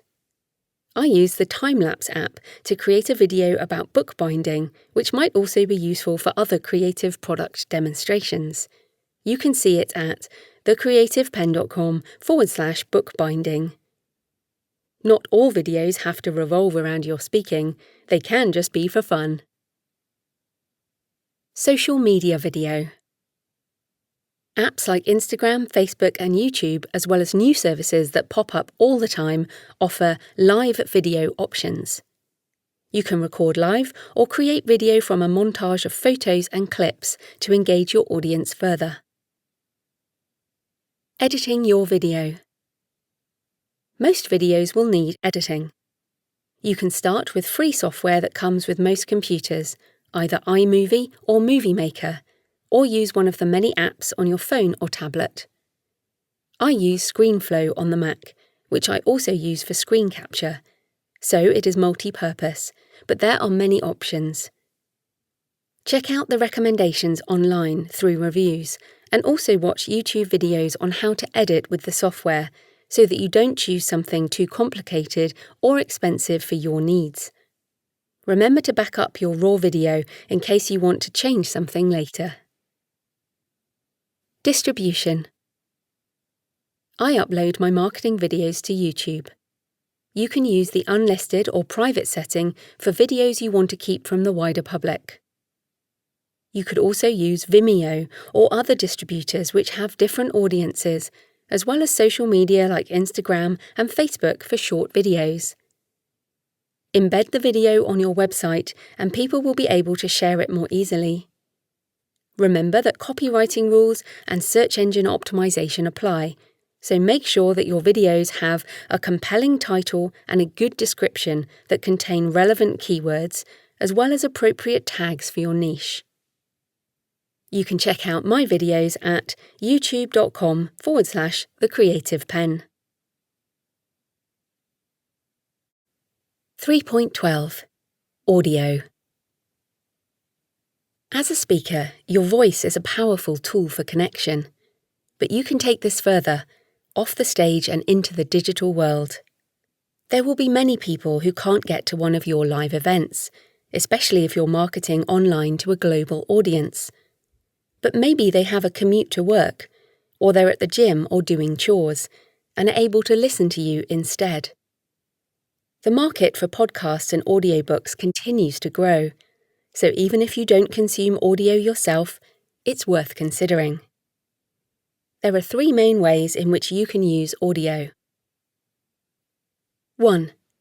Downloadable audio from your site as a free giveaway. You can record and edit audio as an MP3 on free software like Audacity. You can install a player plugin on WordPress, or you can use a site like SoundCloud to embed audio on your site and make it easily shareable. You could offer audio for free as a reason for people to subscribe to your email list, or just as a bonus for your fans. I do this with an audio short story at jfpen.com. You can also use it as the basis for a premium course, covered further in Chapter 3.14 on increasing your revenue streams. 2. Podcasting. Podcasting is audio or video that is distributed through online networks and podcast apps. It has exploded in popularity since 2016 based on the rise of streaming through smartphone networks integrated into cars and in-home smart speakers like Alexa or Apple HomePod. People can download the audio anytime and subscribe to their favourite shows so they don't miss an instalment, which is downloaded automatically to their chosen device. Podcasts can be talk shows, interviews, university lectures, stories, opinion pieces, or anything else you fancy. Hosting your own show can be a great way to build your credibility and audience within a niche, which will lead to sales later. Or you can pitch to appear on other people's shows to reach a wider audience. I've been podcasting for over 10 years with the Creative Pen podcast, and I love the medium so much that I started another show, Books and Travel. For more on how to podcast, check out thecreativepen.com/how-to-podcast. 3. Audiobooks. Audiobooks are the fastest growing segment in publishing and are a great way to reach readers with your message, especially in non-fiction niches, as people are willing to spend money to improve their education and knowledge. If you have a book already, you can license your audio rights or use acx.com or findawayvoices.com to find partners to work with on production, narration, and distribution. You can also narrate, produce, and distribute your own audiobooks, as I do now.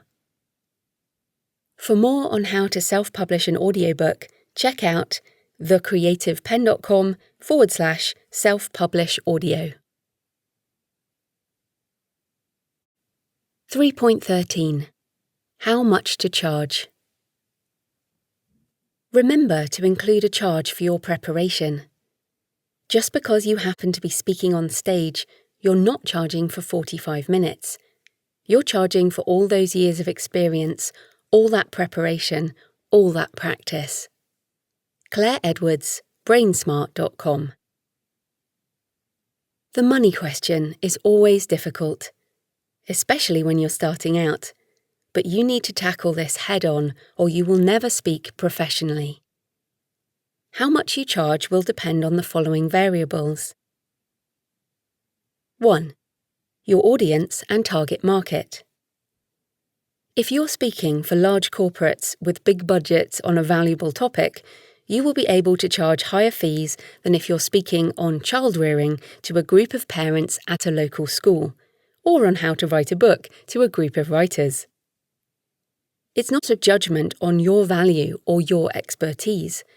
It's more about how much money the target market is willing to pay. If you want to make a good income as a speaker, research your target market and look at the earning possibilities in that niche. 2. The size of your platform and how in demand you are. Clearly, famous people can demand a higher speaking fee, but that can mean someone who is famous in a niche, so this is something you can aim for. Alastair Humphreys is a well-known British adventurer and is paid accordingly in that market, but he wouldn't be in such demand if he was speaking about high-performance sales tactics, because that is not his niche. 3. Comparative speaker rates. There will always be other people who speak in your niche, so research what their rates are, then consider what differentiates you. As creatives, we have an advantage, as we can also create original books and products that will help us be unique and stand out even in a crowded market. 4. The specific speaking opportunity and number of attendees. Keynote speeches at conferences with large numbers of attendees attract a higher rate than a small group talk. You should also be paid more for a full day than a half-day seminar or panel. 5. The value of your information to the audience. You can charge more for a talk on how to trade stocks and shares successfully than you can for a sewing class, purely because people are willing to pay more when they can use the information to gain something in return.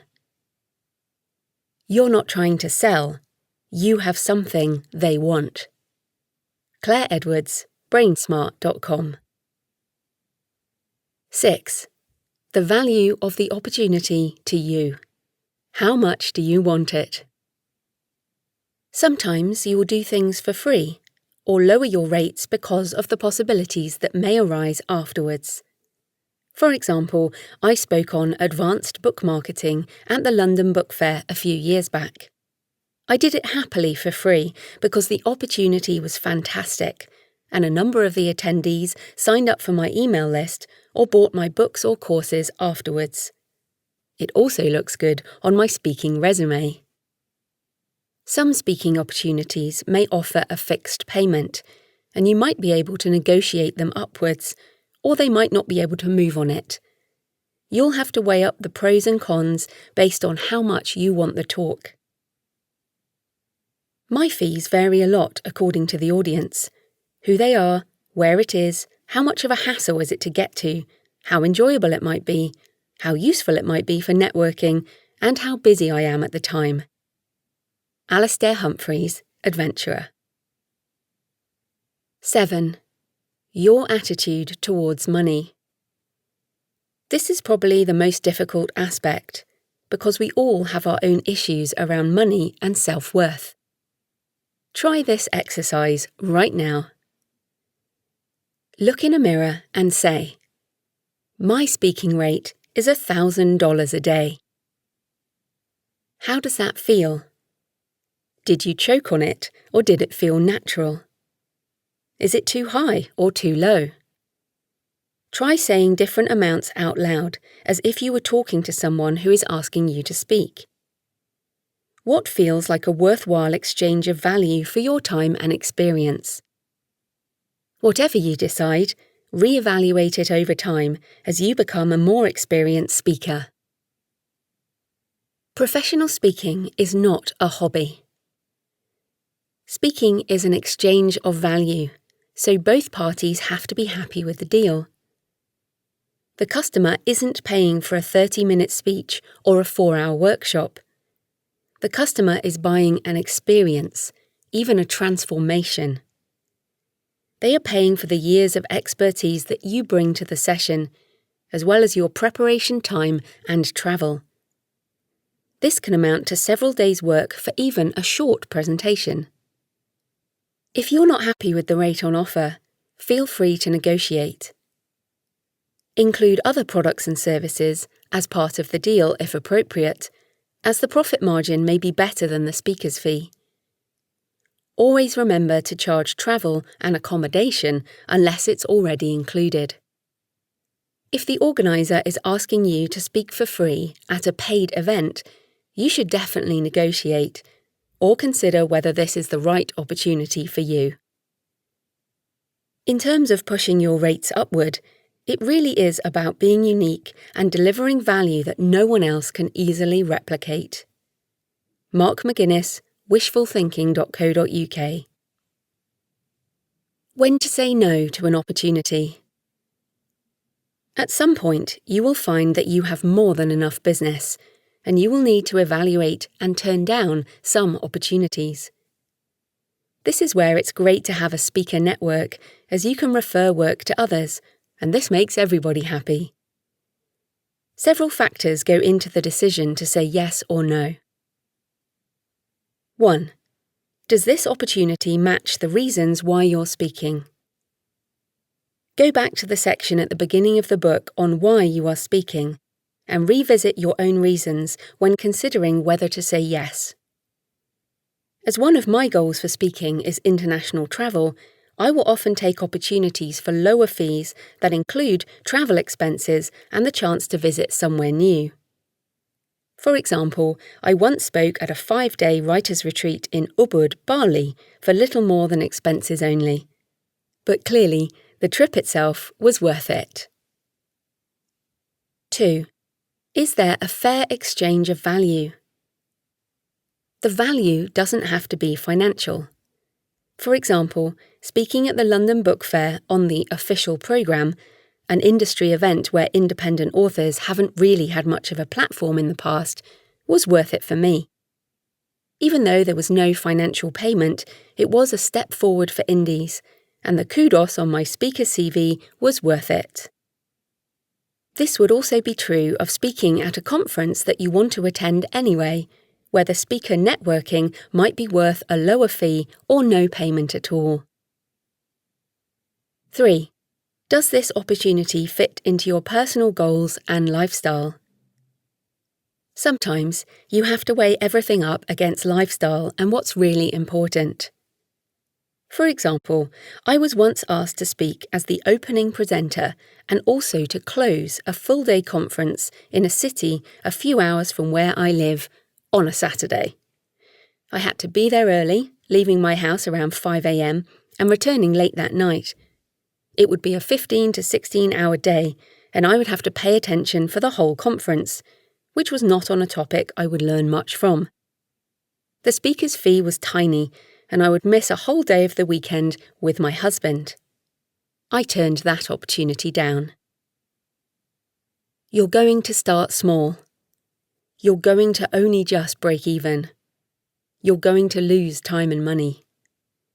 But once people see that you're speaking from your heart, and you're delivering value, and you just keep giving and giving, something will happen. It really will. Claire Edwards, brainsmart.com. 3.14. Increasing your revenue streams. When you run your own business, it's a good idea to create multiple streams of income, so you have more choice in your lifestyle and a buffer against changes in the industry. Here are some ideas. 1. Speaking fees and repeat business. To be considered a professional speaker, you need to be making money from speaking, so charging a fee for services is important. But an event that goes well can often lead onto other opportunities, so look for ways to work with the same client again. After the speaker's fee is covered, you can address upsell possibilities. 2. Books, courses and products sold at the back of the room. Most professional speakers have books and physical or digital products available for sale at the back of the room. These products resonate with the theme of the talk, and if people are engaged with the presentation, they are likely to want more from you. If you need help with writing a book, check out my book, How to Write Non-Fiction: Turn Your Knowledge into Words. As an introvert and creative, you're unlikely to want to do any kind of hard sell, so all you need to do is to have something else available. People will go find it themselves if they are interested. 3. Books, courses or products sold from your website. Every time you speak, you will attract more people into your ecosystem. If they are interested in you, they will come to your website and sign up for your email list and potentially browse what else you have to offer. To encourage people to visit your website, remember to use a download page, which provides further value to the audience, and a call to action for sign-up. Once people are on your email list, you can market products, services, and other events later on. You can also make affiliate income this way, promoting books, products and services that are not your own, but that you receive commission on. I recommend that you only ever promote products or services that you use yourself and will be useful to your audience. 4. Consulting or coaching. If your niche suits one-to-one consulting, you will likely find new clients through speaking. Make sure the audience know it is an available option by mentioning it when you speak. For example, I was working with a client one day, and ensure you have a clear page on your site with your offering. These are just some examples of other forms of income. Here's some more detail on creating books and courses in particular. How to publish a book. Most professional speakers have at least one book that expands on the subject of their most popular talk, or around an idea they expect to develop into a speaking topic at some point. If you're already an established speaker with an extensive platform, then you might get pitched by agents and publishers to write a book. Or you can approach an agent or publisher directly. Always target those who have a track record in your niche. The benefits of traditional publishing include the kudos and prestige of a publishing house, potential editorial and marketing support, and print distribution to bookstores. The drawbacks include a lack of control, a slow process to market, and lower royalties, as well as a lack of transparency around sales. Many speakers go the traditional publishing route as more of a marketing play, and to use as a business card in order to get higher speaking fees. It's not usually for the money. Self-publishing, or being an independent or indie author, is increasingly the choice of those speakers who want to make money with their books, especially when they already have an audience to sell to. The benefits of self-publishing include complete creative control over the book, pricing and marketing, faster speed to market, and a higher royalty rate per book. The drawbacks include a difficulty in print distribution to physical bookstores, the upfront budget required, and, for some, a perceived stigma which has become almost non-existent in markets where online book purchases are significant, like the US, UK, Australia and Canada. After all, you can't tell an indie book if it has been edited and produced in a professional manner. As a speaker, if you self-publish, you can make more money on print sales if you do your own print runs. If you're interested in self-publishing, check out Successful Self-Publishing: How to Self-Publish an eBook, Print Book and Audiobook. How to create an online course.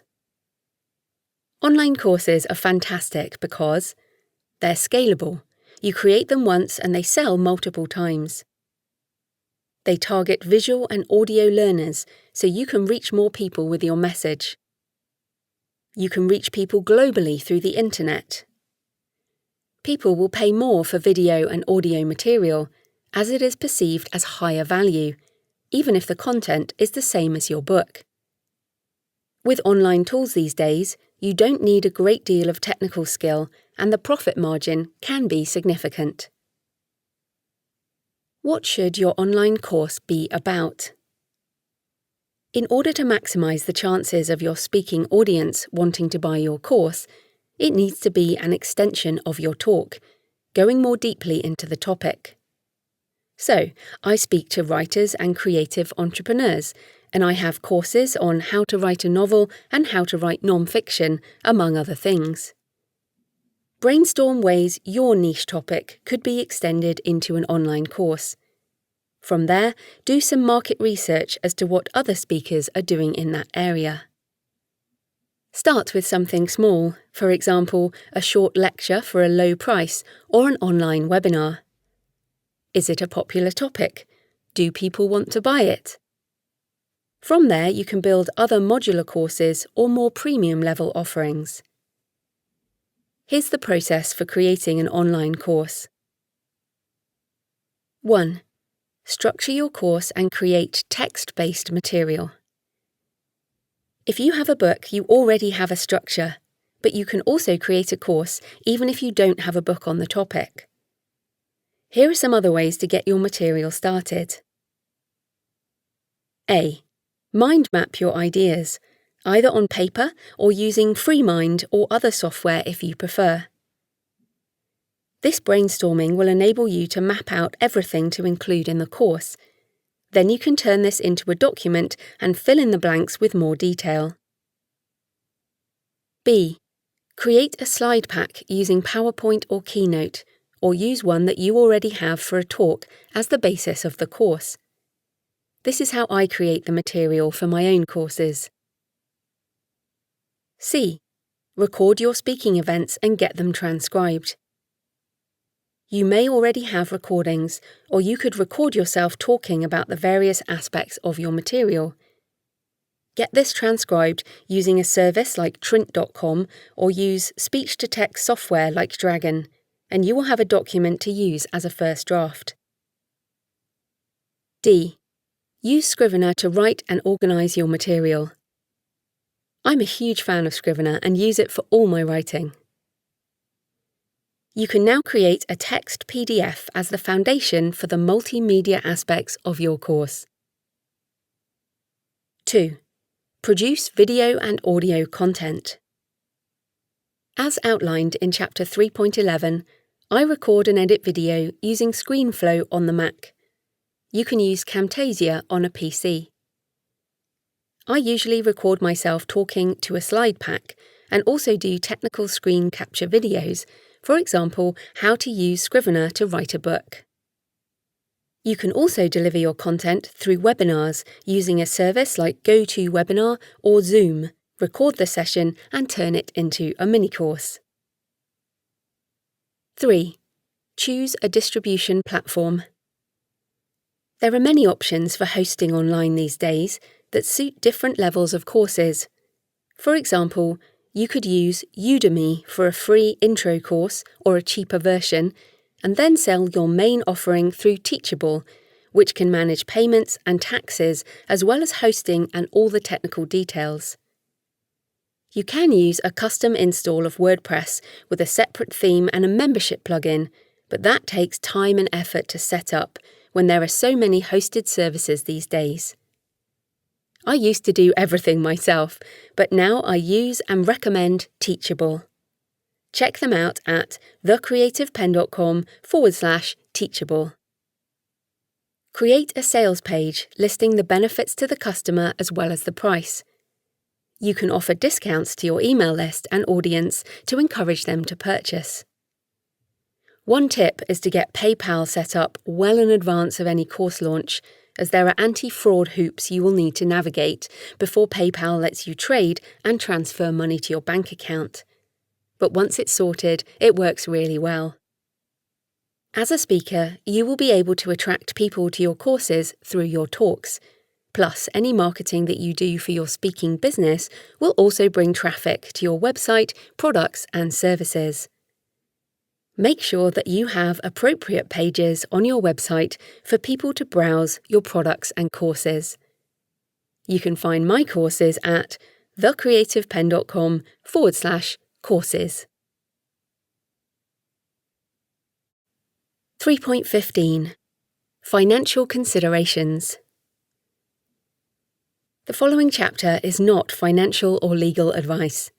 I am not a lawyer, an accountant, or a business advisor, so please consult a professional for your situation.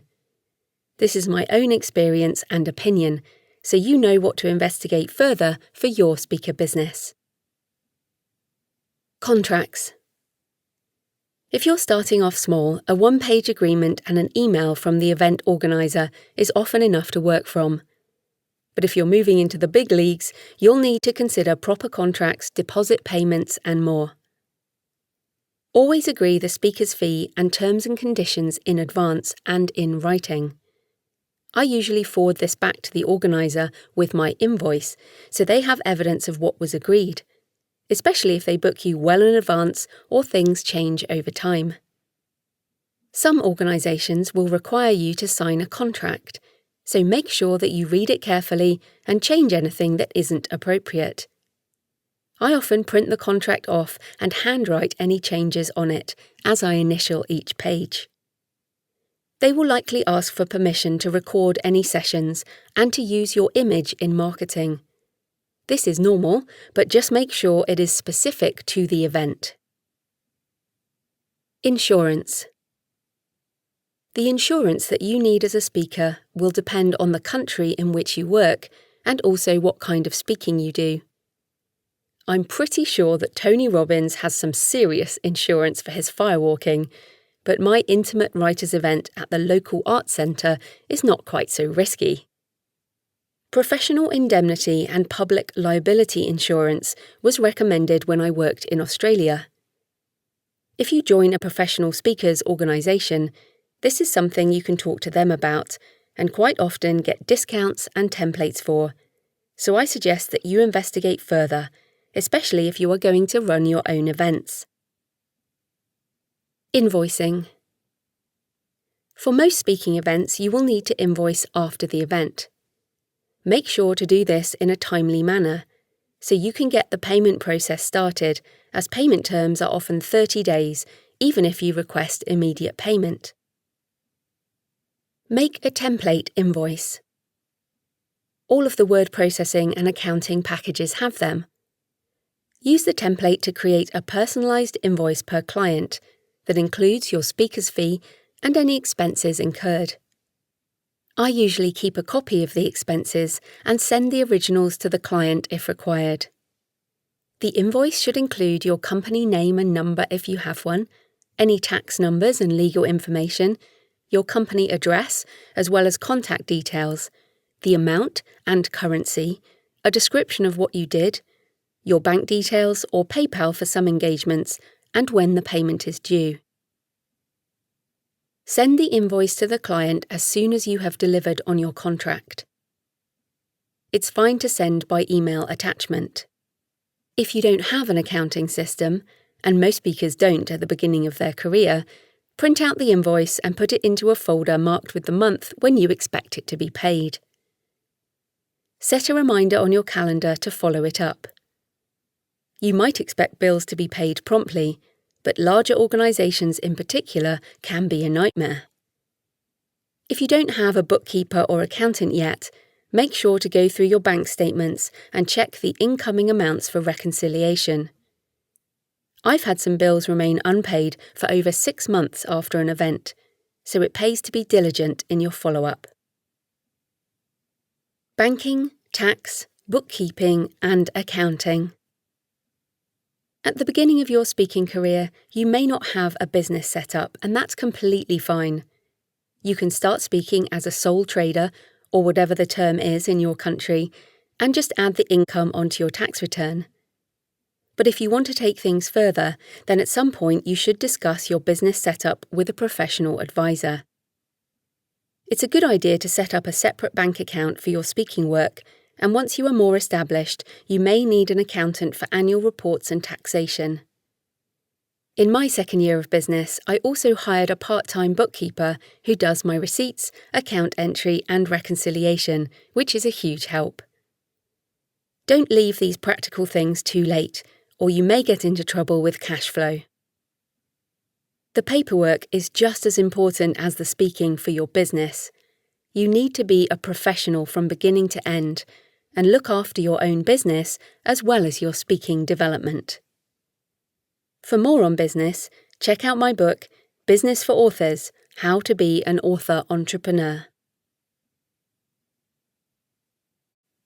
Conclusion and next steps. I hope that you found some inspiration, comfort, and practical advice for your speaking career in this book. Now you've finished reading, I challenge you to take the next step. Get out there and speak, even if it's just 10 minutes at a local writing group to begin with. Your speaking skills will improve with practice and time, so challenge yourself, say yes to opportunities, and see where this adventure takes you.